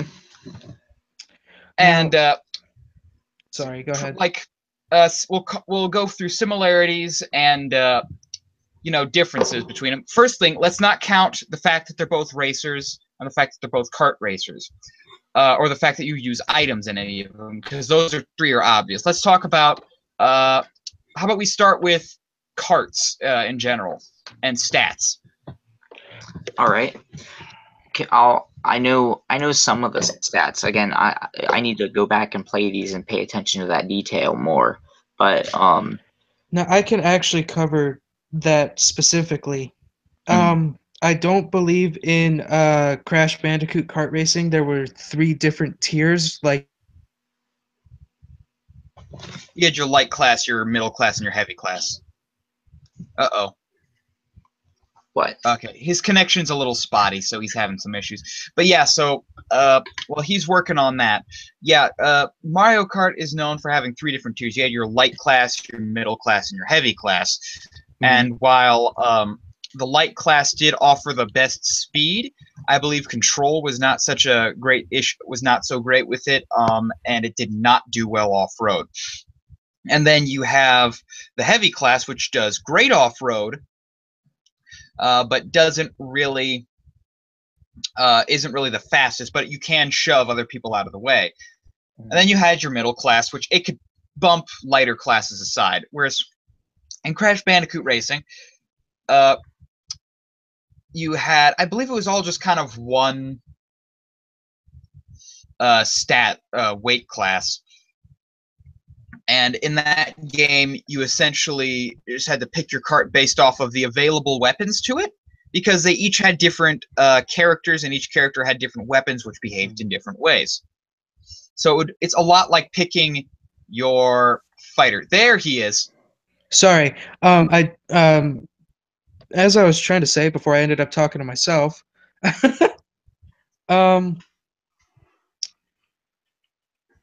Mario Kart had those 3 tiers, but Crash Bandicoot had Crash Kart Racing had the ability to put another character on the back of your kart, which later on showed up in Super Mario or in Mario Kart Double Dash. Yes. So in that sense, Crash Bandicoot was the innovator, Yes. or Naughty Dog was the innovator. Yes, Also- which Double Dash ended up pretty much, I feel, stealing later on. Also, I want to say it was Crash Nitrox Racing, possibly, but one of the Crash Racing games, they had Rainbow Road in there. Oh, really? Was it Rainbow Road or a reference to Rainbow Road? Also, let me look it up. While he's looking that up, yes, as far as items go in the 2 racers, let's compare those for a minute. Because in Mario, you've got the typical stuff that you're used to seeing Bananas. in, like, yeah, bananas. You've got your shells, which you're used to seeing in any Mario game. You've got your mushrooms, which act as a booster.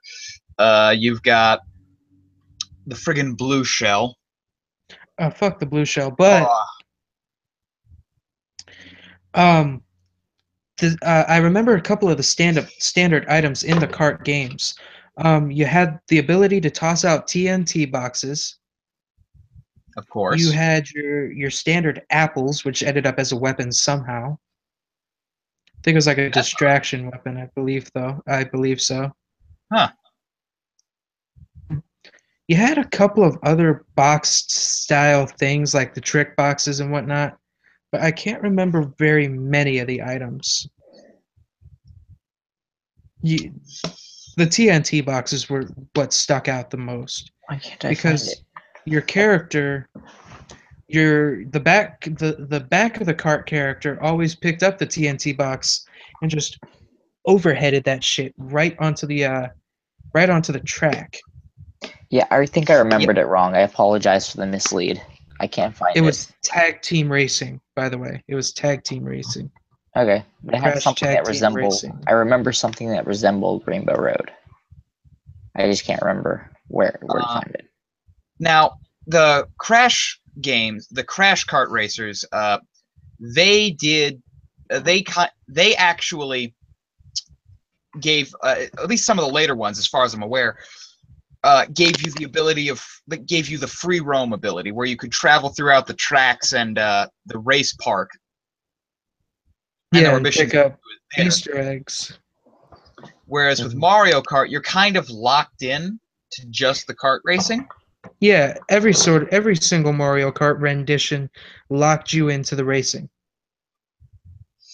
Now, here's the thing: did giving you the free roam function, did it add to the experience, or did it take away from the racing aspect of the game? Do you think?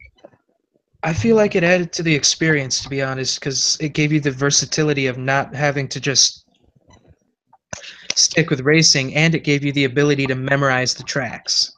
Mm-hmm.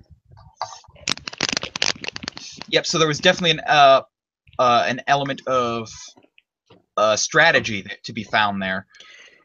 Right, like if you were having trouble with a specific track, you could run through the track enough to actually, like, at your own comfortable speed before actually taking on the race. And that's like the closest thing to that we got for Nintendo was Diddy Kong kart racing. Diddy Kong Racing, I remember that. Oh god. Yeah, where you could ride around on your cart, but there was no platforming elements, as far as I'm aware. Okay. I'll say I'm trying to fix this. Of course, that may just be down to the power of the PlayStation console at the time, PlayStation 2, because at the time the only other console that was out was GameCube, and it didn't sell well, and I think that just came down to the fact that it wasn't a powerful machine. It really wasn't. Like, it could run. It still had great games. I mean, Pikmin. Let's talk about Pikmin. About that. That was like the best game ever on the GameCube. I disagree with that. Well, no one's arguing that the GameCube had good games on it. Right. The question is just, it comes down to the power of the console itself. Mm-hmm. It wasn't a very advertising. powerful console. It had great advertising, though. You can't lie about that. It had great marketing. Ultimately, because it was not the most powerful thing on the market, it ended up not selling so well in retail. However, despite that, because of the nostalgia factor, many of us today buy it purely out of nostalgia. Mm-hmm. And the market is just lousy with them. You have a GameCube? Wait. No, I've got a Wii. That's just a console clone. So. Okay. That is true. You can play GameCube on the Wii. So yeah. There we go. Sorry about that, but yeah, the Wii is essentially hardware-wise, it is literally just the GameCube, with bigger discs. More or less, and the bigger disc is actually an important thing to note. Was the major power boost going from GameCube to Wii, because the GameCube had to use those smaller discs because it just didn't have enough onboard memory to run the whole thing. And I'm sorry, we cut JT off. Oh, really? Sorry. Oh, okay, so he's just coming with us on this little journey. So the Wii did have more onboard memory, and we have to give it that because it was able to handle those larger discs, and it could still handle GameCube games, which again wouldn't be very hard because the hardware is about the same. It did try to appeal to the whole family play aspect with the motion controls and all the party games that were released on it. But ultimately, the motion controls didn't get used, and mostly what sold were party games. Unlike the GameCube, which I believe had several different RPGs, rail shooters, first-person shooters, horror games, I believe as well. It just had the weirdest controller. Oh yes, I guess it took me about a month to figure that thing out accurately. It wasn't that hard. It's just in terms of like getting used to the controls, like getting used to it, like where I wouldn't have struggles that easily. You know what I mean? JT? That don't matter much. Okay, no, I will say something. Okay. I feel like the only thing the Wii was used for was to play your GameCube games. Other than that, you had Twilight Princess and Skyward Sword outside Super of Smash everything Bros. Well, yeah, Super Smash Brothers Brawl, but I'd rather forget about that game. It ended up better on the 3DS. That's true. well, actually, yeah, the latest version of Smash Brothers is essentially just Brawl, but at its fullest potential. I could have I actually swore have it was called Brawl. I'm sorry. No, it's just called on the 3DS. It's just called Super Smash Brothers 3DS. Oh, okay. Sorry, go ahead. As far as like Wii games go, you've got your standard Mario titles. Mario Galaxy, I will give the Wii Super Mario Galaxy and Galaxy 2. Those were fun games. They had beautiful controls and an interesting physics engine. Beautiful graphics too. Mm-hmm. And it made use of the motion controls, which it seemed as far as it appeared to me, with what little third-party support Nintendo had up until they released the Switch recently. Most of their own programmers were the only ones using the full potential of the consoles, and then all the third-party developers that were releasing stuff on the eShop and the Wii Shop, they were using maybe 75% of the full potential of the console because they just had no use for the motion controls or the 3D and the 3DS. I didn't play a lot. And so I guess the question comes. You didn't play a lot of third-party games, you said? No, I didn't. I played some. I played Bit Trip Flux. Actually, for the 3DS, I was really, really heavy on Shin Megami Tensei's. What was that? Devil Survivor Overclocked. I've heard of that. Yeah, I remember reading it before Nintendo Power went down because they had their magazine lasted a long time. I miss Nintendo Power. So many Nowadays. memories. And that's something, actually, as long as we're talking about this was one of the subjects that JT and I had planned to do on our first podcast that never really took off, is just the place for gaming magazines in the modern gaming community. Beckett's Pokemon. Beckett's Pokemon, Beckett's Bakugan, Nintendo Power. But these days, it's just Game Informer, really. Yeah. And then you have to go to... Yeah. Sorry. Beckett should go back to making those game-based magazines like Yu-Gi-Oh!, Pokemon. Well, the problem is that they wouldn't sell. Because essentially all of the information that you can find in those magazines is more readily available on the internet. You don't have to pay for a subscription.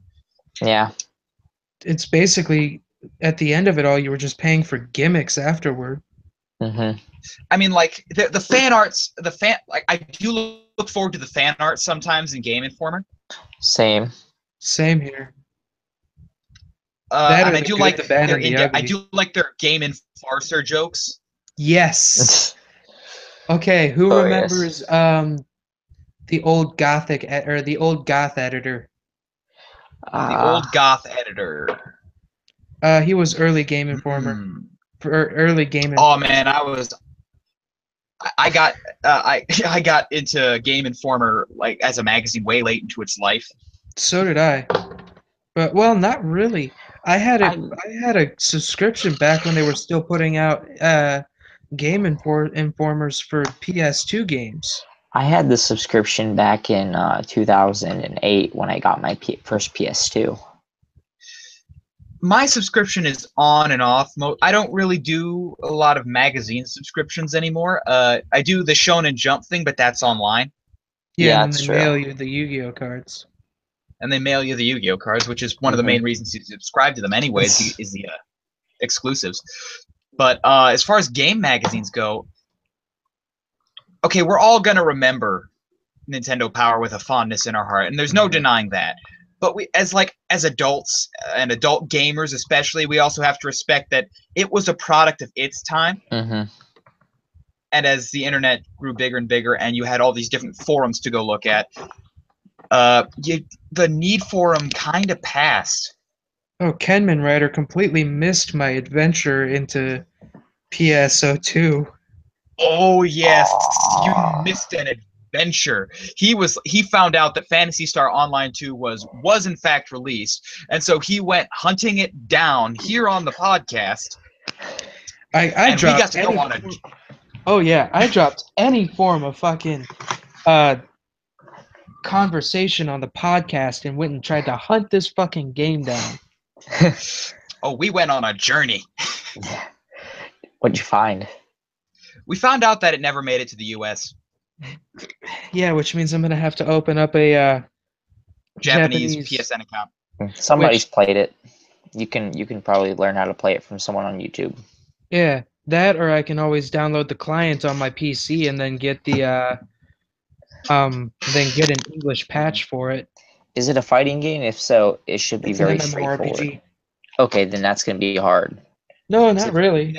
If it's a Japanese fighting game, Yep. it's very straightforward. If it's an RPG, usually it's hard to figure out.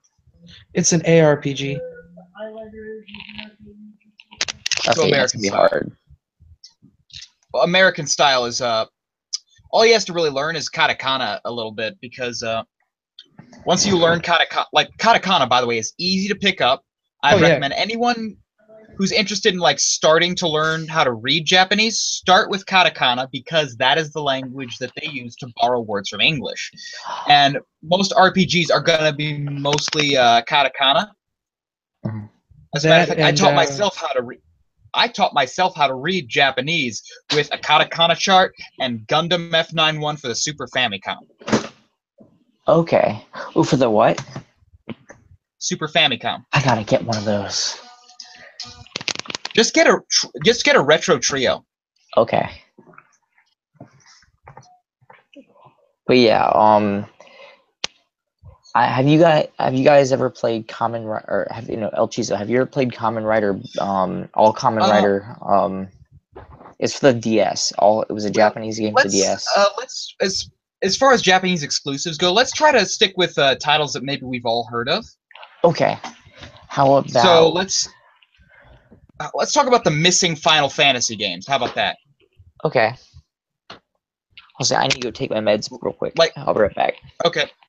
Like JT, you remember the space in between I believe it was Final Fantasy 2 and what we got as 3, which was technically 6? Yeah, oh Jesus, yes. They released the first 5 games in what was that? They only released the first 5 games in Japan, but we ended up getting Final Fantasy 6 as Final Fantasy 1.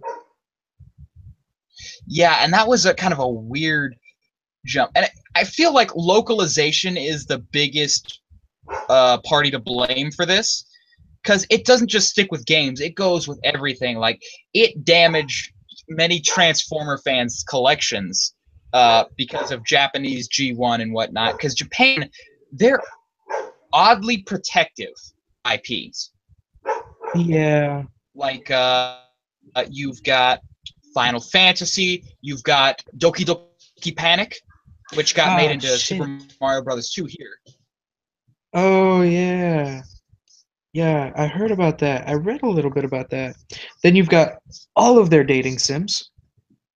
Hmm. Dating sims do not exist in the US, and I'm kind of disappointed because like I read about or I watch them all the time on anime. You know, they're always referenced in animes. So I figured, fuck it, I might as well try one. Cannot try one, except for maybe a couple of like fan sub versions of Tokimeki Memorial.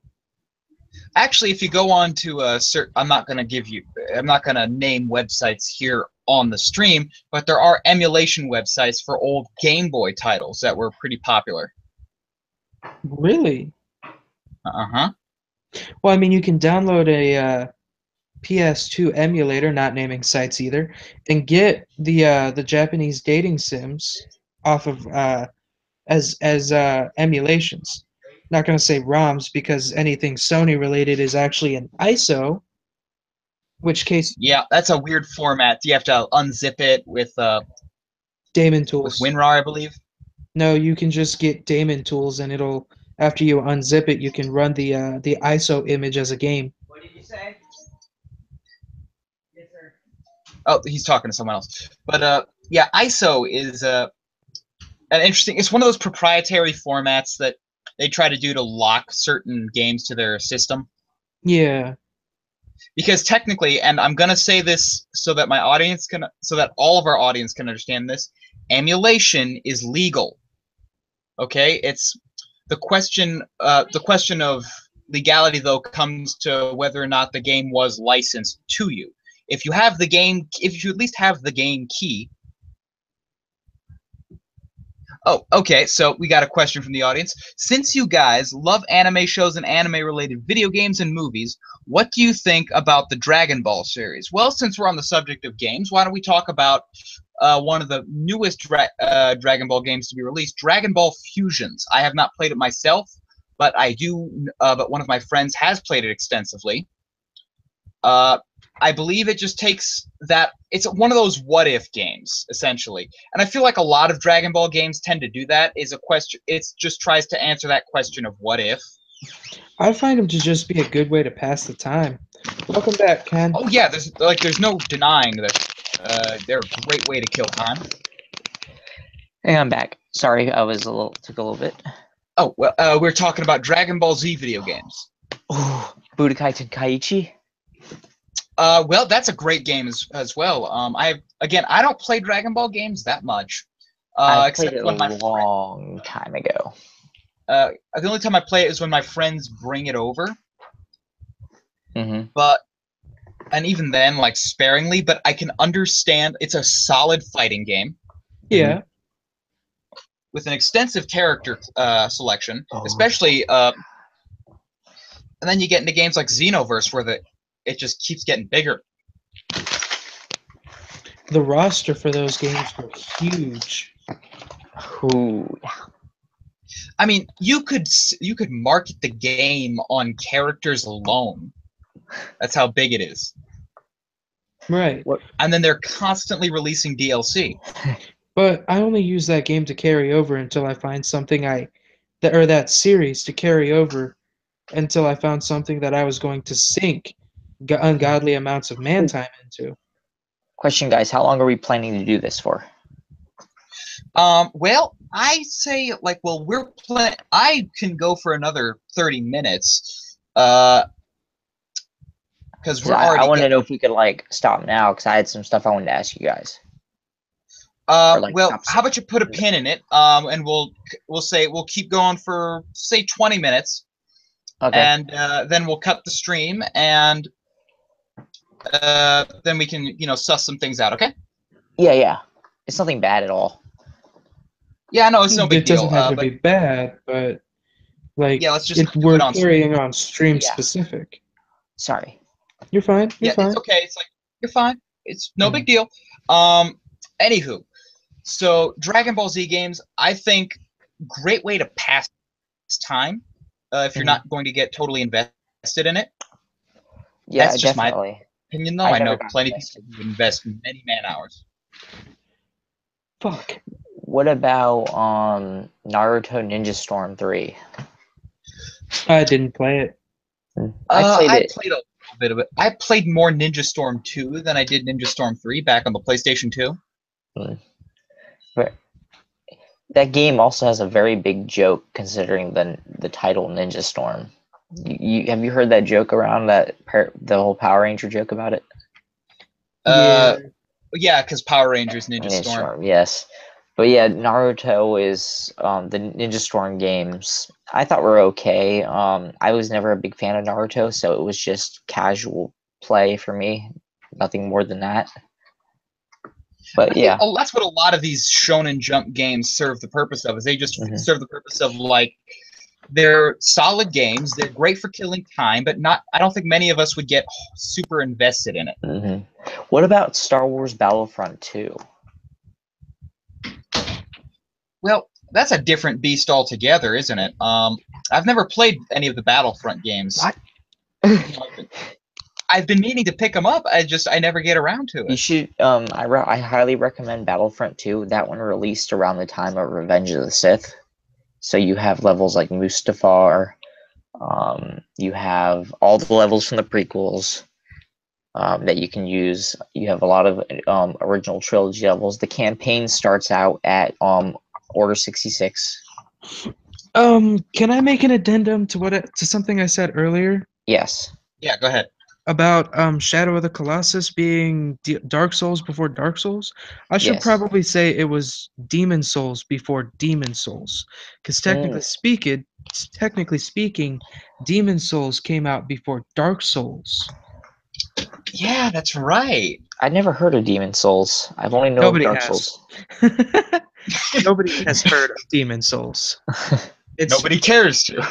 It's a very it's a tough game. If you think the hitboxes in Dark Souls were bad, the hitboxes in Demon Souls were worse. I believe it. Okay? They were bad, okay? And if apparently you were supposed to get killed by the first boss in Demon Souls, but if you do kill the first boss in Demon Souls, he gives you a shit ton of souls and a special weapon. And actually, the first boss in Dark Souls, Pilot, the Asylum Demon, is a throwback to the first boss in Demon Souls. Just thought I would throw that out there. So when I said Shadow of the Colossus was Dark Souls before Dark Souls, I was completely wrong. Just figure I'd throw that out there before I get like raped in the comments. Is there anyone on right now? Well, Kung E. Mueller is on. Oh, okay. One second. As a matter of fact, by the way, Kung E, so just for the sake of keeping things in line, let's try to keep questions for the whole audience. Let's try to keep questions centered around games for tonight. We will probably do an anime stream next week. We can try to do an anime stream next week, if you like. Yeah. For now, we're just going to stick to games. Yeah, we're sticking to games. So I guess I better fish out my box, the box with my collection, huh? What's that Atari noise I'm hearing? I was hearing that earlier too. Is that just like lag, or is that the sync? I'm not sure. Probably some sort of sync.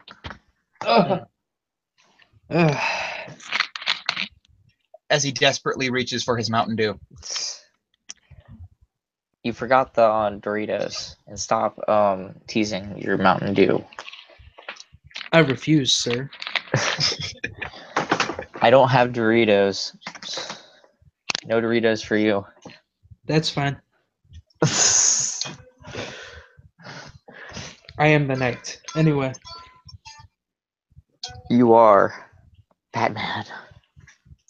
No, I am Fat Man. That's true.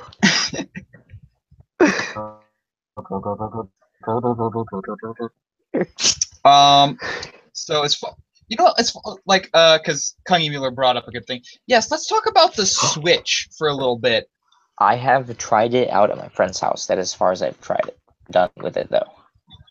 Well, as far as we're aware, the Nintendo Switch actually has immense, has huge It is on third-party there. support. My friend has it. And- It is on there. Legends is all the game. The Breath of the Wild, yeah, it's It on is there. The cartridge Yeah. exists, and I've seen. Anyway, Yeah, my friend so the has it. I played it. the Switch as a topic here. I've from the way rumors are circling around. From what I understand, it is going to be the cheapest option for VR to come out. I see that. Yeah, I mean the Legends of Zelda experience, I did feel more realistically like I was there playing it with the whole open world aspect of the game. I really And want to plus get a they've got that- PSVR. PSVR would be cool, but I would say before I invest in like any of these consoles, I want to feel the Nintendo Switch's HD rumble, because I feel like when it goes VR, that's going to be a big contributing factor to the experience. Yeah. I wasn't like, for example, I wasn't really impressed with the PSVR for Arkham Knight because you didn't really walk around. All you did was stand in one spot and look around. That's Like, you can't entirely walk fine. around. Why can't you walk around in it though? For fear of unplugging the HDMI cable from the back of your headset. Oh, okay. So then what's the purpose of the game? I saw a bit of gameplay and I got bored watching, so I gave up from there. Is it just puzzle? I think the VR, like, that must have been an earlier version, because the VR definitely has improved since then. Oh Okay, yeah, can you move around in it now? yeah, you can. But That was yeah, there's plenty of games. That was like the first thing they fixed. So, yeah, there's plenty of stuff to do in the PlayStation VR now. It's for a while, people like. Firstly, it's an expensive setup, not as expensive as the HTC Vive, but still expensive. How expensive? it's were you talking? $400. Ooh. Plus the $50 PlayStation Move webcam if you don't already have it. Mm-hmm. So you're dropping like $450 on it. Whereas the Nintendo Switch is only $300 whole kit and caboodle. Yes. And Saving $150. So, and then you don't need the camera because it's already because it's most of all the hardware you need is already built into the main body of the Switch. So when you stick that headset on, it's literally just a shell that divides it so that you're looking at two separate screens, which I think is perfect. Another question here is like, how would you compare the Switch to the original Nintendo and maybe all of the other gaming consoles? Well, that's not really a fair comparison, because the Nintendo Switch is more or less, well, it definitely has Nintendo's whole thing of we're going to do something kooky with the hardware, but it's not on the same breed as most other consoles, because it switches how much power it can put out depending on whether it's docked or not. It can be portable or it can be a home console. It can there's way more opportunity. There's like way more options with the controllers, which I'm not sure many people are going to make use of. It has third-party support for it. Granted, Skyrim has been out for a while, but it's like, I think that was just Nintendo saying, "Hey, we can do this too." So I think more or less it's just. Oh, I'm waiting for you to get done. I have a question. I thought you got done for some reason. I apologize. Oh no, it's cool. So I was saying, it's like essentially Nintendo is just trying to create a console that can do everything that most other home consoles can do now, and throw being portable on top of that. I think that's just their goal here. They're playing catch up. Yeah, but it's like it's a solid game of catch up because they're throwing a lot. They're packing in pretty much every popular gaming trend. Right. Well, they're trying to play catch up, and then, like you said, a little more. I have a question to bring up. Should Nintendo bring back the light gun and power glove? First of all, no, the Power Glove should stay dead and buried. And with motion controls, the light gun isn't really necessary. But think about it. Today, nowadays, the power glove could work. Well, it'd be like having the zapper, dude. Okay. Like, You might as well just have the fucking zapper. I mean, well, like the question, like at that point, is like you could just stick the controller in a shell and have that push the trigger button for the light gun. And as far as the That's Power true. Glove goes, at this point, it would mostly be a VR glove, and it wouldn't be anything like its predecessor. right. And I doubt they would even give it the same name. Shot down? Dang. I feel bad now. Don't feel bad. Don't feel bad. I was joking. I It was was a sarcastic. legitimate, like, it was a legitimate question though. As far as like, but yes, like the Power Glove didn't do much to begin with. And from this point, it would probably only serve the purpose of the VR function. Oh yes, we've all seen AVGN's review of it. It's Yeah. bad. So Well, It's bad. I don't exactly follow, or I don't watch Angry Video Game Nerd. Won't lie. yeah, I mean, like I watch him pretty much every time he puts out a new video. I don't go back and rewatch stuff too often. I do. Well, that's a lie. Like that's a lie. I go maybe once a month. Out of every month, I pick out a week where I just binge some AVGN. While we're talking about episodes, and video then- games, can we talk about him for a minute? Since we're talking about his video games also, like your favorite your favorite game review of his. We'll each say one. Well, as far as videos of his that he's done, I would say, well, they're not really the biggest. As far as game source, it's literally just him shouting at games, and that in and of itself is important for the Yes. gaming community. It offers closure because a lot of gamers back in that day, they were just kind of stuck renting whatever they got, and they had no clue. I'm going to Huh? interject here. Kung E. Muller states, did any of you get the new Zelda game? What do you think of the Zelda series as a whole? I do believe I can answer that question for all of us, Kung E. Muller. We're all too broke for that. Yeah, Yeah, we don't no, own the new I haven't Zelda gotten game. it We yet. don't own this. Yeah, we don't own Don't the even Switch. own a So As for what do you think of the Zelda series as a whole? It's very near and dear to my heart, especially Ocarina of Time. I'm a casual fan. I do love Ocarina of Time. I have it on my I have it emulated on my computer. Great game. It's just not the same It emulated. isn't. I'm not If lie. only I had an N64. Yeah. Yeah, you can still get the USB N64 controller. Yes, I'm going to get that. By the way. Do continue that Yeah. song, ElChizzo. Yes.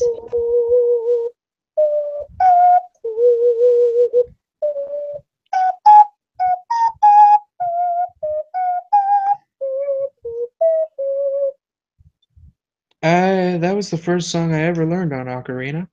Oh, nice. Now back to what we were talking about. I might as well say my favorite episode. My favorite was, don't quote me, I know this is going to be taken out of context, but his talk about the game Seaman. So you For the like sake- semen, huh? For the Sega Saturn, it was a game about Semen. It was a yeah, magical fish. Magical semen. It was a okay, Tekken- let's all put our 8-year-old selves away for a minute. I'm perpetually an 8-year-old. You can fuck off, sir. Well, the whole episode was played on that joke, so we can't really deviate from that joke. Anyways, there was That these was- magical fish with George Takei faces, and talked like George Takei, who were pretty much assholes to the player. And you have to raise them. Mm. Yep, and they had Leonard Nimoy. Narrating, yeah. So you pretty much have a bunch of dicks in a video game titled Semen.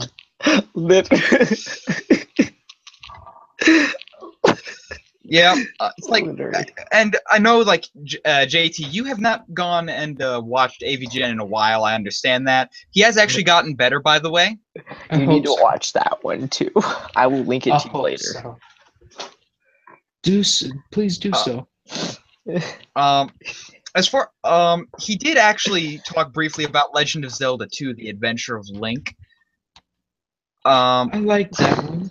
Wait, that's not, okay? That's not the bad one. Never mind. I'm thinking. Well, yeah, it's like that's what he said too. It's like it's not a tough game. He didn't really have a lot to criticize about it. He only reviewed it because fans demanded it because they thought it was bad. It's really not bad. It's easy, don't get me wrong, but it's not bad. Pretty much all you have Yeah, to and that worry was essentially. What about Phantom Hourglass? What are most fans' thoughts on that game? before that, I was going to say anything NES related on Legend of Zelda, the only rule you have to adhere to is when in doubt, go left. Yeah, pretty much. I've played NES Zelda before. Now, don't get me wrong, but on Phantom Hourglass, that pretty much goes with, what I'm thinking of when it comes to Phantom Hourglass is it was kind of the same art style as Wind Waker and what was that? Phantom Tracks or something like that? The train one. Is that what? Yeah, that was Phantom Tracks.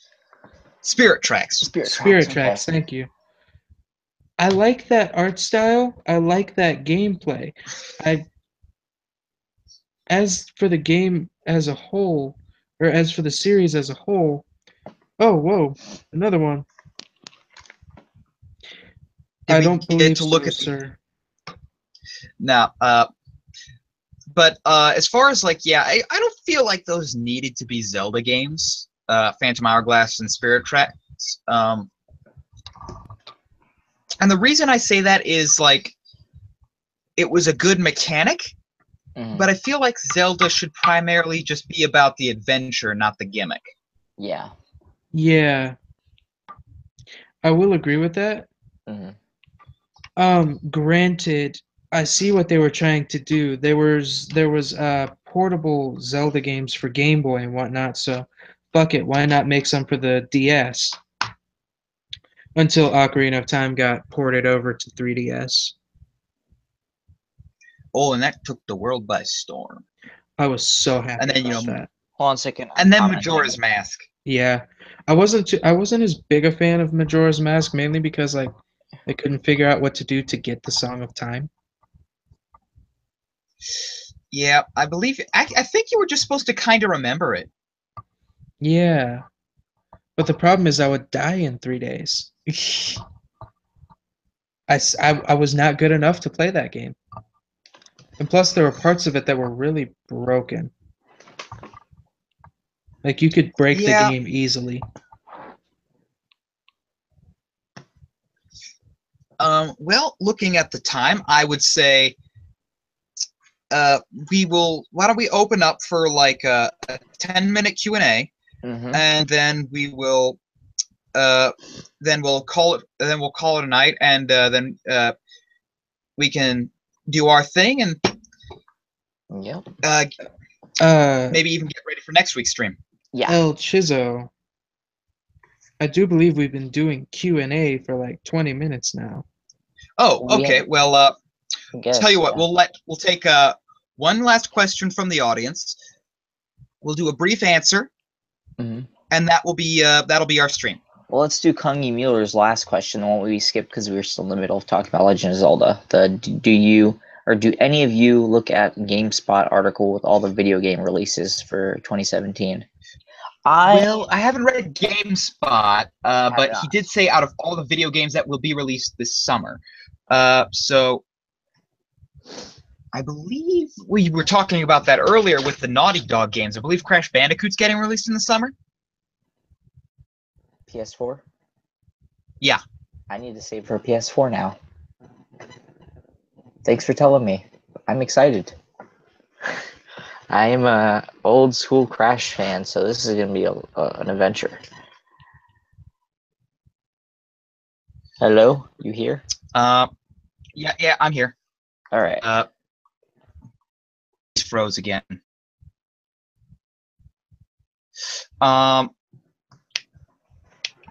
As far yeah, that's one of the big games I don't think Crash Bandicoot will be my go-to though. I think I'm gonna go for the Jak and Daxter series. Oh, I That's being remember released. that. Are they're resurrecting that? Yeah, they're digging up everything except the Lost Frontier, and they're Lost releasing Frontier. it on. Hold on, the Lost Frontier. Don't you don't want to know? It's an awful game. It did okay. It's not an awful game. It was a good game, but it was a bad Jak game. Oh, it was a Jak game. Okay. So yeah, I would say I played that before. It was okay. It was a fun I liked it for its walk around mechanics. We're just walking and exploring. Yeah, I felt like it didn't need to be a Jak game. Okay. I feel like I can see that. Like they could have made a solid game without using the Jak and Daxter IP. Right. Oh, yep. So JT is losing connection. Hold on, he's working his way back in. But yeah, I would say that the Jak and Daxter games are my go-to games for this summer. Okay. For me, my go-to games for this summer are probably gonna be the Attack on Titan game for 3DS and the Pokemon X and Y for the 3DS once I can buy off the store. Because my 3DS, the cartridge slot does not work anymore, so I use eShop. What about you, JT? What's your go-to for this summer?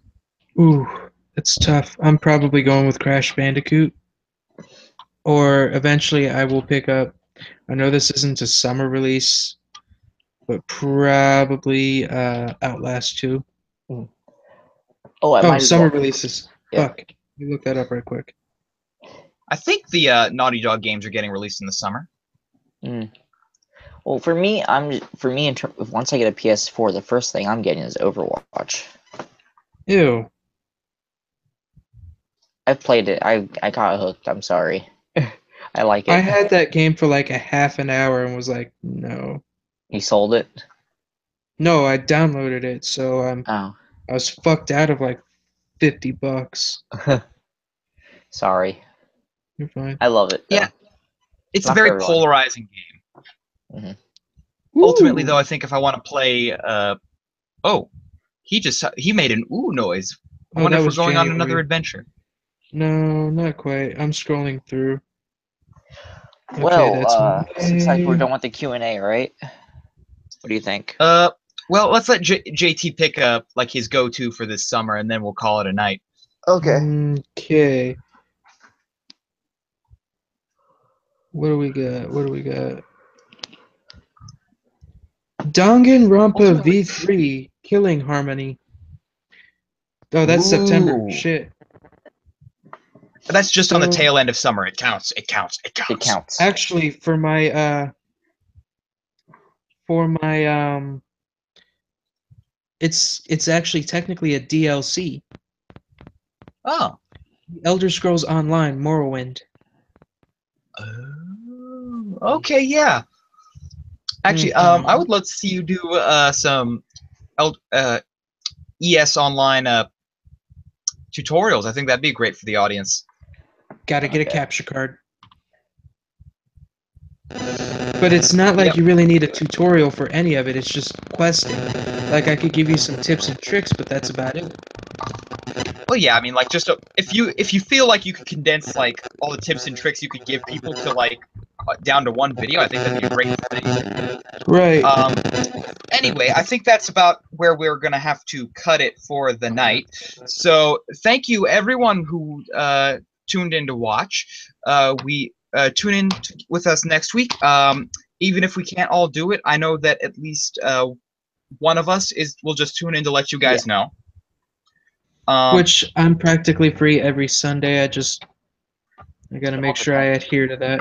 It all depends if I'm home or not. So yeah, we'll be. try to see you next week. And thanks for watching. If you go back to the Weekend Dojo YouTube page, you'll see all of our channels in the featured channels list. Go check us out. We'd be happy to have your viewership. Thank you all so much for watching. This is Weekend Dojo, aka also known as the three of us, ElChizzo Reviews.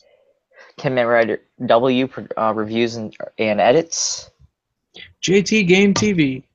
All right, Thanks remember for to stay watching. more phenomenal, everybody. See you later, Bugheads. I don't have a catchphrase. It's fine. Night.